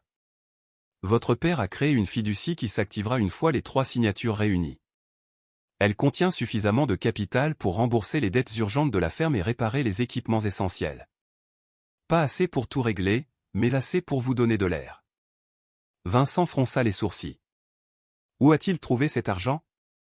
Il a vendu des droits miniers sur une parcelle non exploitée près de Blacktail Ridge. Il a mis chaque centime dans la fiducie. Votre père a vendu une partie du terrain pour sauver le reste. Vincent, soudain incapable de rester assis, se leva pour aller se planter devant la fenêtre. Je ne sais pas si je peux faire ça. Signer. Admettre que je ne pouvais pas sauver la ferme seule. Travailler avec. Il n'eut pas besoin de finir, ils comprirent tous. Parsons intervint. Vous ne cédez pas le contrôle, Vincent. Vous acceptez un partenariat. Les décisions majeures devront être prises à 2 voix sur 3. Aucun de vous n'aura un pouvoir absolu. Karen s'avança légèrement. Je sais ce que tu ressens. Je sais ce que c'est que de penser qu'on vous enlève vos choix. Mais c'est nous qui décidons de ce que cette situation signifie. On peut y voir un piège ou une possibilité. Vincent se retourna brusquement. Des larmes brillaient sur son visage. Il ne me faisait pas confiance. Il pensait que je n'étais pas capable de sauver la ferme. Karen secoua la tête. Non. Il savait que tu étais trop comme lui, trop fier pour demander de l'aide, trop enclin à tout porter seul. Il ne disait pas que tu étais faible. Il disait que la charge dépasse n'importe quel homme. Parsons reprit d'un ton grave. La condition reste la même. Si tu refuses, Karen, la part revient à tes frères et sœurs. Mais la fiducie, elle, ne sera pas libérée. Dans ce cas, la ferme sera saisie d'ici 6 à 8 mois. Karen fixa les papiers. Le poids du choix s'épaississait dans l'air. Elle pouvait partir et laisser le passé s'effondrer derrière elle. Ou signer et accepter 2 années de travail ardu, de proximité, de blessures ouvertes.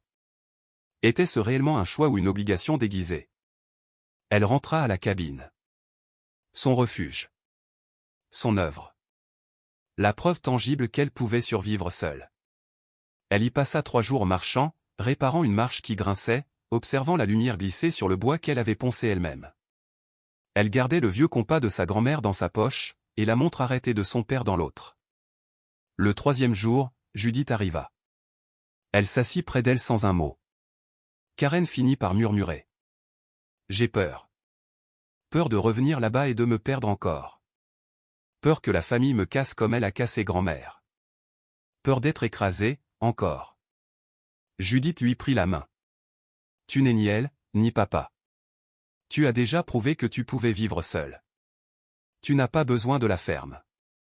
Et c'est précisément pour ça que tu peux la choisir librement. Et si on échoue? Demanda Karen d'une petite voix. Alors on échouera ensemble. Et tu auras toujours cet endroit.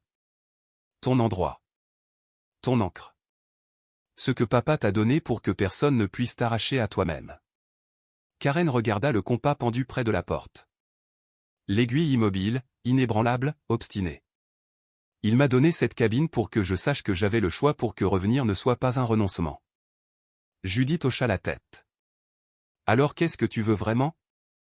La question s'enfonça au plus profond d'elle. Pas ce que le devoir imposait. Pas ce que la logique dictait. Ce qu'elle voulait. Et la réponse monta, douce, douloureuse, vraie. Elle voulait une famille. Même imparfaite, fracturée, rugueuse. Elle voulait briser le cycle du silence et de l'exil.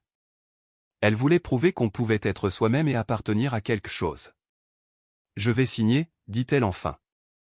Je ferai les 2 ans. Mais la cabine reste à moi. Mon nom sur l'acte. Mon refuge. Je ne renonce pas à ça. Judith la serra contre elle. Personne ne te le demande.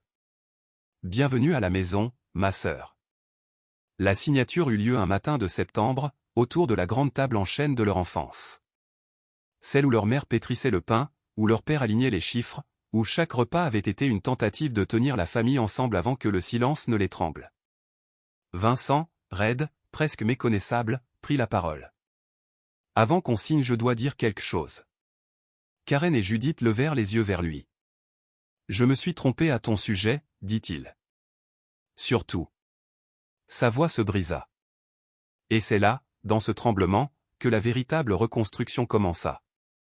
Il avait longtemps cru qu'elle était partie parce qu'elle ne se souciait plus d'eux, parce qu'elle était égoïste, fragile, incapable d'affronter le véritable labeur qui avait façonné des générations de leurs ancêtres. Mais à mesure que les mots traversaient sa gorge serrée, Vincent comprenait enfin ce qu'il n'avait jamais voulu voir, elle n'était pas partie par désinvolture. Elle s'était sauvée parce que rester l'aurait détruite à petit feu. Et lui, aveuglé par la colère et la fidélité aveugle au passé, n'avait jamais su l'admettre. Il inspira profondément, comme s'il cherchait son souffle parmi les souvenirs. C'est dur, la mort, murmura-t-il. Elle éclaire des choses qu'on refusait de regarder en face. Même s'il n'a pas su tout réparer de son vivant, papa avait compris bien avant nous. Il savait que tu devais partir pour devenir la femme que tu étais destinée à être. Et il savait aussi que j'avais besoin de toi pour sauver ce qu'il avait construit. Il ouvrit le tiroir derrière lui et en sortit la lourde Bible familiale, reliée de cuir craquelé, ce livre qui avait enregistré les naissances, les mariages et les enterrements des Aldés pendant 5 générations. En silence, il l'ouvrit à la page de l'arbre généalogique et la tourna vers elle. Le nom de Karen y apparaissait barré d'un trait noir brutal, tracé avec une telle force que le papier en avait été marqué. Mais au-dessus, écrit d'une encre différente, plus fine, plus régulière, son nom avait été soigneusement réinscrit. La preuve indélébile que rejet et pardon avaient coexisté dans le même geste, comme 2 battements d'un cœur qui hésite avant de céder. Il a fait ça la semaine avant de mourir, dit Vincent d'une voix rauque. Il m'a appelé, m'a montré cette page et il a dit, elle va rentrer. Je l'ai cru fou. Mais il savait. D'une manière que je ne comprends pas encore, il savait que si on te tendait le bon pont, tu finirais par traverser. Judith baissa les yeux, émue. Il la comprenait mieux que nous, murmura-t-elle. Peut-être même mieux qu'elle ne se comprenait elle-même. Le notaire cleared sa voix, rappelant doucement la réalité présente. Les 3 signèrent alors les documents officiels, leurs noms s'alignant l'un après l'autre sur les feuilles qui scellaient leur statut de partenaires égaux de la ferme Aldé. Parsons valida les signatures, apposa les cachets nécessaires, puis leur expliqua que le fonds fiduciaire couvrirait 60% de la dette de la ferme ainsi que les réparations essentielles du matériel agricole. Vous n'êtes pas tiré d'affaire pour autant, les avertit-il avec gravité. Ce financement vous donne un sursis, des ressources, mais vous devrez rendre la ferme rentable si vous voulez la sauver. Et cela demandera du travail, beaucoup de travail. Nous le savons, répondit Karen simplement. Nous sommes prêts. Une fois Parsons parti, un silence lourd mais pas tout à fait hostile envahit la pièce. Trois adultes marqués par les années, les regrets, les malentendus et pourtant réunis, liés malgré tout par une terre commune et un nom qui refusait de mourir. Vincent se leva enfin. Bon, dit-il en inspirant profondément, il faut organiser tout ça. Définir qui fait quoi, comment on s'y prend. Sinon on fonce droit dans le mur. Ils passèrent la matinée à planifier. Vincent continuerait à gérer les opérations agricoles, les semis, les récoltes, la rotation des cultures, un domaine où nul ne pouvait rivaliser avec lui. Il avait grandi dans ces champs, les connaissait mieux que les lignes de sa propre main. Judith, logique et méthodique, prendrait en charge les finances, les fournisseurs, les créanciers, les acheteurs. Elle gérait de toute façon les comptes depuis des années, souvent tard le soir après avoir couché ses enfants. Karen, quant à elle, utiliserait son expérience gagnée en reconstruisant la cabane, elle s'occuperait des bâtiments, des réparations, de l'entretien du matériel, des améliorations nécessaires. Tout ce que la ferme avait négligé pendant trop longtemps. Il faudra embaucher quelqu'un, dit Judith en feuilletant ses tableaux. Même à 3, la charge est énorme. Combien ? Demanda Vincent. Peut-être 2 travailleurs à temps partiel, surtout pour les récoltes, mais il faudra être prudent. L'après-midi fut consacré aux listes et aux concessions, aux priorités à établir, aux choix difficiles entre ce qui pouvait attendre et ce qui risquait de s'effondrer si l'on tardait. À la tombée du jour, il tenait un plan, fragile mais cohérent. La première urgence, c'est la grande grange, déclara Karen. Le toit ne tiendra pas jusqu'à l'hiver. Si on perd ce bâtiment, on perd l'endroit où stocker les machines, le fourrage, absolument tout. Combien de temps ? Demanda Vincent. 2 semaines, peut-être 3 si la météo tourne mal. Je t'aiderai, dit-il aussitôt. Le matin, avant d'aller au champ.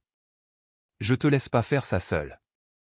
Ce fut la première offre sincère de collaboration directe qu'il lui faisait depuis leur enfance. Karen sentit quelque chose en elle se dénouer. D'accord, répondit-elle doucement. On commence demain. Cette nuit-là, allongée dans son ancien lit d'enfant, Karen sentit le poids de l'engagement qu'elle venait de prendre. 2 ans minimum. 2 ans à travailler au quotidien avec un frère qui, malgré ses efforts, n'avait pas encore pardonné. 2 ans à reconstruire une ferme qui pouvait encore échouer. 2 ans à vivre dans une communauté qui se souvenait d'elle comme de la fille qui avait fui. Et pourtant, au milieu de tout cela, elle ressentait autre chose, une sensation de justesse, de direction. Comme si, après 35 ans à courir, elle acceptait enfin de marcher vers quelque chose.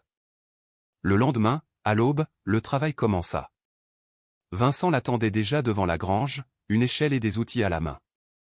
Ils commencèrent à retirer les sections de toit pourri. Le geste était physique, répétitif, presque méditatif, et peu à peu les paroles vinrent. Tu te souviens comme il était patient quand il nous apprenait à réparer la grange ? Dit Vincent en arrachant une planche rongée. C'était la seule fois où je le voyais vraiment calme. Le travail manuel, c'était son langage. Oui, répondit Karen. Je crois que c'est pour ça que la lettre lui a coûté autant. Les mots n'étaient pas naturels pour lui. Ce qu'il savait faire, c'était ça, elle désigna la ferme d'un geste large, incluant la cabane qu'elle avait retapée seule dans la montagne. Ils travaillèrent ensuite en silence, un silence qui, pour la première fois, n'était ni pesant ni hostile. À midi, une partie du toit était déjà neuve, et Karen voyait la structure reprendre vie sous leurs mains. Les jours suivants adoptèrent un rythme presque solennel. Matinée sur la grange avec Vincent. Après-midi à réparer le matériel pendant qu'il s'occupait des champs. Soirée à planifier avec Judith. Peu à peu, le trio apprit à fonctionner non plus comme 3 solitudes forcées de collaborer, mais comme une équipe qui, malgré ses cicatrices, avançait. Puis, 2 semaines plus tard, survint l'épreuve majeure, la panne du tracteur principal, l'unique machine sans laquelle la ferme était condamnée. Vincent trouva l'engin fumant au milieu du champ, le moteur complètement bloqué. Son visage était livide lorsqu'il vint chercher Karen. « Il est mort, dit-il. C'est fini. » Ils allèrent ensemble constater les dégâts. Le diagnostic était impitoyable, moteur fissuré, transmission morte, plusieurs systèmes en cascade. « On ne peut rien faire sans ce tracteur, » murmura Vincent. On ne peut ni planter, ni récolter. Sans lui la ferme est finie. Karen fit lentement le tour de la carcasse métallique. Elle avait réparé des machines toute sa vie au magasin de bricolage, sur des chantiers, dans des ateliers. Peut-être que ce n'était pas irréparable. Et si on ne le réparait pas? Dit-elle. Vincent la fixa, incrédule. Quoi? Et si on le reconstruisait? Pièce par pièce. On a 3 vieux tracteurs derrière l'atelier. Aucun ne fonctionne, mais entre les 3, il y a peut-être tout ce qu'il faut pour en refaire un. Vincent blêmit. Ça prendrait des semaines. On n'a pas d'argent, répondit-elle calmement. Mais on peut trouver du temps. Il la fixa longtemps, cherchant dans son regard quelque chose à quoi se raccrocher. Tu penses vraiment pouvoir y arriver? J'ai rebâti une cabane entière en 4 mois, dit-elle. Je peux bien reconstruire un tracteur. Il céda. D'accord. Dis-moi ce qu'il faut faire. Pendant 10 jours, ils s'enfermèrent presque dans l'atelier. Karen démonta entièrement le tracteur hors d'usage, classant chaque pièce, identifiant chaque élément récupérable. Ils ramenèrent ensuite les 3 vieux tracteurs et commencèrent à démonter, trier, ajuster, greffer. C'était un gigantesque puzzle métallique, une bataille contre le temps, la fatigue et les limites de chacun. Judith apportait les repas, aidée au réglage minutieux, ses doigts précis comme ceux d'une horlogère. Peu à peu, les voisins s'intéressèrent. Certains venaient donner un coup de main, d'autres offrir un vieux composant oublié au fond d'un hangar. Le magasin de bricolage de Ridgeline leur fit un prix sur les fournitures. La nouvelle circula dans toute la vallée, les Aldés reconstruisaient un tracteur et peut-être aussi leur histoire.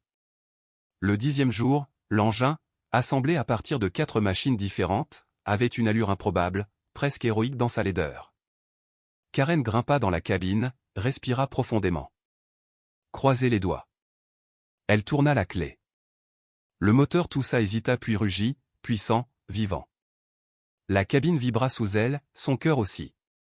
Vincent éclata d'un rire qu'elle ne lui avait jamais entendu, un rire franc, allégé d'années de poids. Judith applaudit, les yeux brillants. Et Karen, les mains tremblantes, comprit alors la vérité essentielle, ce n'était pas seulement la machine qu'elle avait ressuscitée. C'était eux 3. Et au-delà d'eux, la ferme, leur nom, toute une lignée qui refusait de s'éteindre. Où t'as appris à faire ça? Demanda Vincent, abasourdi. Papa me l'a appris, répondit-elle en descendant du siège. Mais toi tu ne regardais jamais. Ce soir-là, ils célébrèrent leur victoire autour d'un dîner simple. Pas de luxe, juste la chaleur d'un foyer et le sentiment rare d'avoir réalisé quelque chose de grand ensemble. Vincent leva son verre.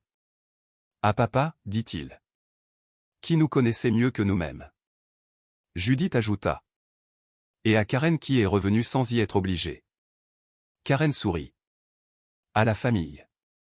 Brisée, réparée, et toujours debout. Et pour la première fois depuis 35 ans, ces mots sonnaient vrais. Ils trinquèrent doucement, et au moment où les verres s'entrechoquèrent, Karen sentit des larmes brûlantes monter à ses yeux. Elle était chez elle. Vraiment chez elle. Non pas parce qu'elle avait capitulé ou renoncé à son indépendance, mais parce qu'elle avait choisi d'être là, choisi ses terres, ses visages, cette famille.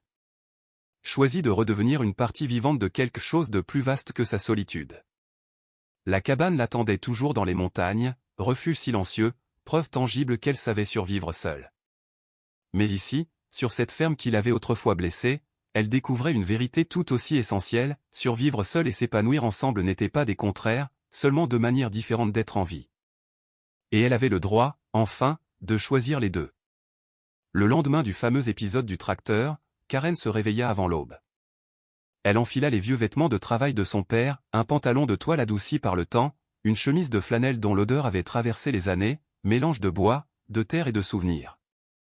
Dans la grange, elle retrouva les gants qu'elle avait découverts le premier jour de son retour, suspendus à un clou comme une signature laissée là pour elle. Le cuir craquelé gardait l'empreinte permanente des mains qu'il avait portées des décennies durant. Lorsqu'elle les enfila, les doigts trop longs dépassèrent des siens, mais quelque chose dans cette maladresse pesante lui parut juste, presque solennel, comme si elle s'avançait dans les traces qu'il avait laissées, sur un chemin qu'il avait commencé sans jamais pouvoir le terminer. Vincent l'attendait déjà dans la cour, un mug de café entre les mains. Il leva les yeux vers les gants, et son regard se radoucit imperceptiblement. C'étaient ses préférés. Il les a portés tous les jours pendant 20 ans. Ils sont trop grands, dit-elle en étendant les doigts. Il avait de grandes mains et un grand cœur aussi. Même s'il ne savait pas toujours le montrer. Ils restèrent un moment ainsi dans le silence bleu du matin, respirant l'odeur de terre froide et de feuilles d'automne. Pour la première fois depuis des décennies, le silence entre eux n'était plus une barrière, mais un apaisement. Le travail du jour s'imposait clairement, le toit de la vieille grange, déjà fragilisé, ne tiendrait pas l'hiver. Si la neige s'y accumulait, tout l'édifice risquait de s'effondrer, entraînant avec lui machines, fourrage et espoir de passer l'hiver sans catastrophe. Il faut enlever toute la section sud, dit Karen en montrant la ligne du toit qui s'affaissait nettement. Refaire les chevrons avant de poser de la tôle neuve. Une semaine de boulot au minimum, grogna Vincent. Et la récolte commence dans 10 jours. Alors on travaillera vite. Ils montèrent l'échafaudage à mesure que le soleil se levait, dressant comme une ossature temporaire contre les vieilles planches de la grange. Judith arriva alors, les bras chargés d'un thermos fumant et d'une boîte de pâtisserie. Renfort du matin, lança-t-elle joyeusement. Et j'ai appelé Robert Henshaw. Il envoie son fils. Apparemment, on l'a aidé pour son irrigation il y a 2 ans. Il s'en souvient. Vincent resta un instant interdit. Je ne pensais pas que quelqu'un s'en rappellerait. Les gens se souviennent de la bonté, répondit Judith. Même quand on croit qu'ils l'ont oublié. Vers la fin de la matinée, Henshaw fils arriva, un jeune homme solide nommé Michael, avec ses propres outils et l'envie sincère de donner un coup de main. Rapidement, ils trouvèrent leur rythme, Karen et Michael démontaient la toiture abîmée, tandis que Vincent et Judith préparaient les nouvelles poutres en bas. Le soleil de septembre tapait fort sur la tôle, transformant l'échafaudage en fournaise. Leurs chemises se collaient à leur peau, leurs mains se crispaient sur les outils, leur dos protestait à chaque effort mais ils continuaient, méthodiques, déterminés, unis par le besoin urgent de sauver ce lieu. Karen se sentit glisser dans cet état presque méditatif que seul le travail manuel lui donnait, l'esprit se tait, les gestes savent quoi faire, les pensées s'apaisent. Son père avait compris cela que certaines douleurs ne se réparaient pas par les mots, mais en laissant les mains parler à la place du cœur. Peu avant midi, Vincent l'appela depuis le sol. « Karen, viens voir. » Il examinait l'un des poteaux porteurs désormais à nu. La base était rongée, dévorée par des années d'humidité. Celui-là est fichu. Et si lui est touché, les autres le sont peut-être aussi. Ils inspectèrent à un les 16 piliers principaux. Cet était gravement endommagé. Pas un danger immédiat, mais une menace certaine, sous le poids d'un hiver neigeux, tout pouvait s'effondrer. Comment papa a-t-il pu passer à côté de ça? Demanda Vincent, plus désemparé qu'en colère. Il n'est pas passé à côté, répondit Judith doucement. J'ai trouvé des notes dans son bureau. Il avait repéré les dégâts. Il avait un plan mais plus de temps. Plus d'argent. Et il ne voulait pas demander d'aide. Les 3 enfants restèrent là, face au poteau pourri, conscients que cela dépassait la charpente, leur père avait porté cette ferme seul trop longtemps. Il avait tenu encore, jusqu'à s'abîmer lui-même. Et quand enfin la fragilité était apparue, il était déjà presque trop tard. On les remplace tous, dit Karen d'une voix ferme. Ça nous prend une semaine de plus, objecta Vincent. Alors on la prend. On fait les choses bien. Sinon, on ne fait que repeindre sur du bois pourri. Et on recommence le cycle. Vincent la regarda longtemps. Elle vit à quel point il comprenait. Ce travail n'était pas seulement une réparation matérielle, c'était une tentative de briser l'héritage du silence, du sacrifice solitaire, de l'obstination qui se confond avec la fierté. Le lendemain, le bruit courut dans toute la vallée, les Aldés tentaient de sauver la vieille grange. 3 voisins arrivèrent spontanément, des retraités qui avaient le temps et des compétences précieuses. Ils apportèrent des outils, du bois, et surtout des récits. « Ton père m'a aidé en 2003, raconta l'un d'eux. Ma clôture avait été emportée par les inondations. Il est venu travailler sans rien demander. Il m'a prêté de l'argent quand la banque refusait, dit un autre. Je lui devais un service que je n'ai jamais pu lui rendre. Alors je rends à ses enfants. » En écoutant ces histoires, Karen comprit quelque chose qui lui avait échappé toute sa vie, son père n'avait jamais été aussi seul qu'elle l'avait cru. Il avait appartenu à une communauté, avait donné, reçu, partagé. Il avait juste été trop fier pour admettre ses failles devant ses propres enfants. Porté par ses mains supplémentaires, la reconstruction avança vite. En 5 jours, ils remplacèrent les 7 poteaux, soulevant la grange par section, tranchant le bois pourri, installant des pièces neuves et traitées qui tiendraient un demi-siècle. Vincent, autrefois si rigide, apprenait à écouter, à se remettre en question, à accepter qu'il ne savait pas tout. Il changeait, se transformait sous leurs yeux, comme si la ferme les obligeait tous à devenir un peu meilleurs. Le 6e jour, alors qu'il posait le dernier poteau, un vieil homme posa sa main sur l'épaule de Karen. « Vous êtes celle qui est partie, n'est-ce pas ?»« Oui, monsieur, répondit-elle, le cœur serré. Faut du courage pour partir. Et encore plus pour revenir. Son regard se posa sur la charpente neuve. Votre père serait fier. Vous terminez ce qu'il n'a pas pu finir. Ces mots furent pour elle comme un baume. Une absolution inattendue. Avec la structure enfin solide, ils attaquèrent les chevrons. Grâce aux nombreux bras, la moitié du toit fut montée en une journée. Au coucher du soleil, Karen et Vincent restèrent côte à côte devant la grange. « Elle tiendra, dit-elle doucement. Grâce à toi. Je n'aurais jamais pu faire ça seule. Personne ne devait faire les choses seul, répondit-elle. Vincent inspira profondément. Je suis désolé pour tout. Pour ma colère, pour la façon dont je t'ai accueilli. Et moi, pour être parti comme je l'ai fait. Pour avoir cru que je devais choisir entre être moi-même et être des vôtres. Ils regardèrent ensemble la nuit tombée, conscients qu'ils étaient en train de reconstruire bien plus qu'un toit. Un matin d'octobre, le toit fut achevé. La nouvelle tôle scintillait au soleil. Les voisins passaient en klaxonnant, saluant le renouveau de la ferme Aldé, longtemps considérée comme condamnée. Mais le répit fut bref. Dans la cuisine, Judith étala des documents financiers sur la table. On a stabilisé la ferme, dit-elle. Pas les comptes. Même avec une bonne récolte, on sera en déficit. Il faut une nouvelle source de revenus. Vincent se laissa tomber sur une chaise. Je ne vois pas quoi couper. Rien, répondit Judith. On n'a plus rien à couper. Alors on doit trouver autre chose. Elle sortit une feuille jaunie, l'ancien plan cadastral de la ferme. J'ai trouvé ça dans les papiers de papa. Regardez-la. Karen observa attentivement. Dans un coin, une note discrète attirait l'œil, droit minier conservé par la famille. Judith hocha la tête. Notre arrière-arrière-grand-père les a gardés en 1897. Ils n'ont jamais été vendus. Et devinez quoi? Les terres juste à l'est viennent d'être louées pour l'exploration de gaz naturel. La formation géologique passe probablement sous notre terrain aussi. Un silence lourd s'abattit sur la pièce. Pour la première fois depuis longtemps, ce n'était pas la peur qui se reflétait dans leur regard mais une lueur d'espoir. Vincent se redressa brusquement, comme si les mots de Judith avaient été une gifle. Alors c'est ça que tu proposes? Que nous les laissions forer ici? Que notre ferme devienne un site industriel? Sa voix tremblait d'une indignation mêlée de peur. On sentait en lui tout le poids des 5 générations qui avaient travaillé cette terre, tout le poids d'un héritage dont il se faisait le gardien presque solitaire. Judith, elle, resta parfaitement calme. Je ne dis pas que nous devons tout leur céder, répondit-elle d'un ton posé. Je dis seulement que nous devrions examiner l'option. Rien ne nous oblige à louer l'ensemble du domaine.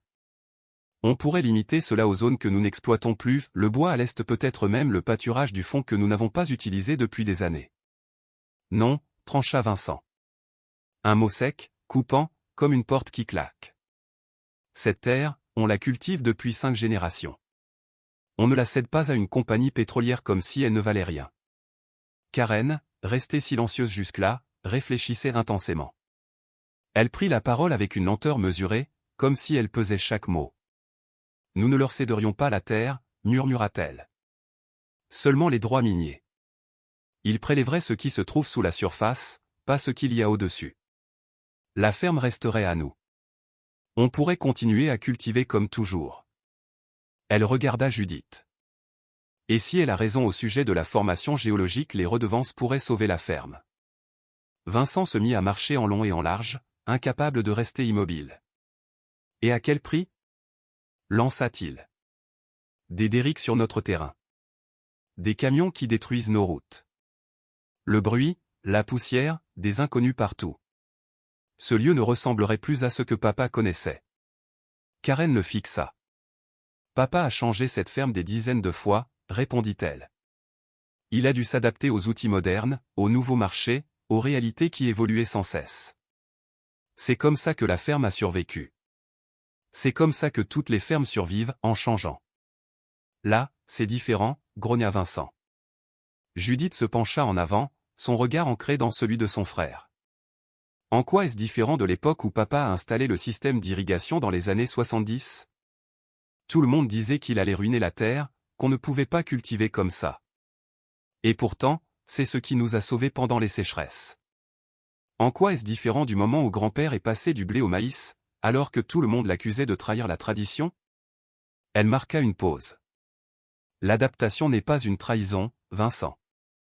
C'est une manière de survivre. Un silence pesant s'abattit sur eux. Le genre de silence où chaque respiration semble trop lourde. Finalement, Karen reprit doucement. Nous pourrions au moins demander une étude. Une évaluation sérieuse de ce qui se trouve sous la terre, de ce que cela impliquerait réellement. Nous n'avons aucune décision à prendre tant que nous n'avons pas toutes les informations. Vincent regarda ses deux sœurs. Et quelque chose changea dans son expression. Pas de l'adhésion, non. Mais une fissure dans son refus catégorique. Un espace minuscule où une idée nouvelle pouvait entrer. D'accord, dit-il enfin, la voix rauque. On demande une évaluation. Mais rien de plus. Je ne promets rien. Les représentants de la compagnie gazière arrivèrent une semaine plus tard. Des hommes sérieux, tirés à 4 épingles, qui semblaient déplacés dans ce décor de terre, de bottes boueuses et de machines vieillissantes. Leur langage technique tranchait avec les conversations habituelles de la ferme. Ils expliquèrent les étapes. Les études sismiques, les analyses de terrain, 1 ou 2 puits exploratoires si les données étaient prometteuses, puis, seulement ensuite, des puits de production si le gisement s'avérait suffisamment riche. La proposition était alléchante. Un bonus de signature capable d'effacer l'intégralité de la dette restante. Des redevances régulières permettant de moderniser l'équipement. D'embaucher de l'aide. De relancer l'exploitation. De garantir enfin une stabilité financière que la famille n'avait plus connue depuis des décennies. Mais en contrepartie. Du bruit, des véhicules lourds, des étrangers qui traverseraient leurs terres chaque jour. Et surtout, la certitude que la ferme servirait de maître, l'agriculture et l'extraction. Deux mondes qui ne cohabitent pas toujours sans heurts. Ce soir-là, Vincent partit seul marcher le long de la clôture délimitant le bois à l'est, là où la compagnie souhaitait forer. Il n'y avait personne pour entendre ses pas nerveux, ni pour voir la bataille silencieuse qui se livrait dans ses pensées. Lorsque Karen le rejoignit au coucher du soleil, il fixait l'horizon d'un air perdu. « J'ai l'impression d'abandonner, dit-il d'une voix cassée. Comme si j'admettais que je ne peux pas sauver cette ferme à ma façon. Comme si je renonçais à être le fils que papa voulait. » Karen se plaça à côté de lui, si près que leurs bras se frôlèrent. « Tu n'es pas seul, répondit-elle. C'est ça, le point essentiel. Et papa a déjà fait cela, tu sais. Il a loué les droits miniers d'une partie du terrain du chalet pour constituer le fonds fiduciaire. Il a adapté ce qui devait l'être pour préserver ce qui comptait réellement. » Elle posa une main légère sur la barrière. « Ce qui compte, c'est la terre. Elle restera à nous. Ce qui compte, c'est la ferme. Elle continuera de vivre. Et si nous devons utiliser ce qu'il y a en dessous pour protéger ce qu'il y a au-dessus, alors ce n'est pas une trahison. C'est du courage. » Elle inspira profondément. « Quand j'ai restauré le chalet, j'ai utilisé les outils de papa, ses méthodes, mais j'ai aussi changé certaines choses. J'ai renforcé, amélioré, adapté pour que cela corresponde à ma vie. Je n'ai pas trahi ce qu'il avait commencé. Je l'ai honoré. J'ai terminé l'œuvre à ma manière. Ce que nous faisons ici, c'est exactement la même chose. » Vincent se tourna vers elle, surpris. « Quand es-tu devenu si sage ?» Karen esquissa un sourire. « Quand j'ai passé 4 mois seul dans les montagnes à me souvenir de qui j'étais, puis que je suis revenu ici et que j'ai compris qui nous sommes ensemble. » Cette nuit-là, les 3 enfants Aldé se retrouvèrent autour de la table de la cuisine. La maison semblait retenir son souffle. Le contrat de bail minier était étalé devant eux. Après plusieurs jours de discussion, ils avaient négocié des conditions strictes. Aucune perturbation des champs en activité. Des routes d'accès limitées. Des protocoles environnementaux sévères. Des engagements écrits garantissant la protection du sol et de l'eau. La compagnie avait accepté. Trop heureuse, semblait-il, de pouvoir exploiter une formation géologique que ses experts décrivaient comme l'une des plus riches de l'État. Si on signe, dit Vincent d'un ton lent, on change à jamais ce qu'est cette ferme. Non, répondit Judith. On garantit qu'elle pourra continuer à exister, encore 5 générations peut-être. Karen ajouta doucement. Papa comprendrait. Il m'a laissé le chalet en sachant que je le transformerais. Il nous a laissé la ferme en sachant qu'on devrait l'adapter. Il n'essayait pas de préserver le passé. Il investissait dans l'avenir. Vincent prit le stylo. Il le garda longtemps en main. Puis il signa. Judith suivit. Enfin, Karen ajouta son nom, et l'accord devint réalité. Le lendemain, l'avocat déposerait les documents officiels. Le bonus de signature effacerait la dette avant la fin du mois. La ferme était sauvée. Pas comme il l'avait imaginé. Pas grâce à un miracle ou à une récolte exceptionnelle. Mais grâce à quelque chose de plus subtil, de plus difficile, leur capacité à changer, à collaborer, à accepter l'inconfort pour protéger l'essentiel. Ils restèrent longtemps dans la cuisine, les tasses de café tiédissant entre leurs doigts. Pas en train de célébrer, pas vraiment. Plutôt dans une forme de recueillement, comme si l'ampleur de ce qu'ils venaient de décider avait besoin de silence pour exister.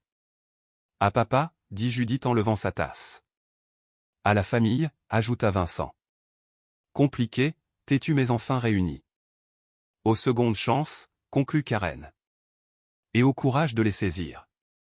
Ils entrechoquèrent leurs tasses. 3 silhouettes longtemps séparées, maintenant rassemblées par un choix difficile, par un héritage partagé, par une volonté commune de reconstruire. Dehors, sous les étoiles, la ferme s'étendait en une mosaïque de champs, de granges et de bois, belle comme un serment ancien. Les bâtiments tenaient bon. Les récoltes étaient prêtes. L'avenir, incertain mais enfin possible, reposait désormais entre leurs mains. Ils avaient pris quelque chose de fragile, de fissuré, presque perdu. Et, ensemble, ils en avaient fait quelque chose de solide. Non pas en le ramenant à ce qu'il avait été, mais en imaginant ce qu'il pouvait devenir.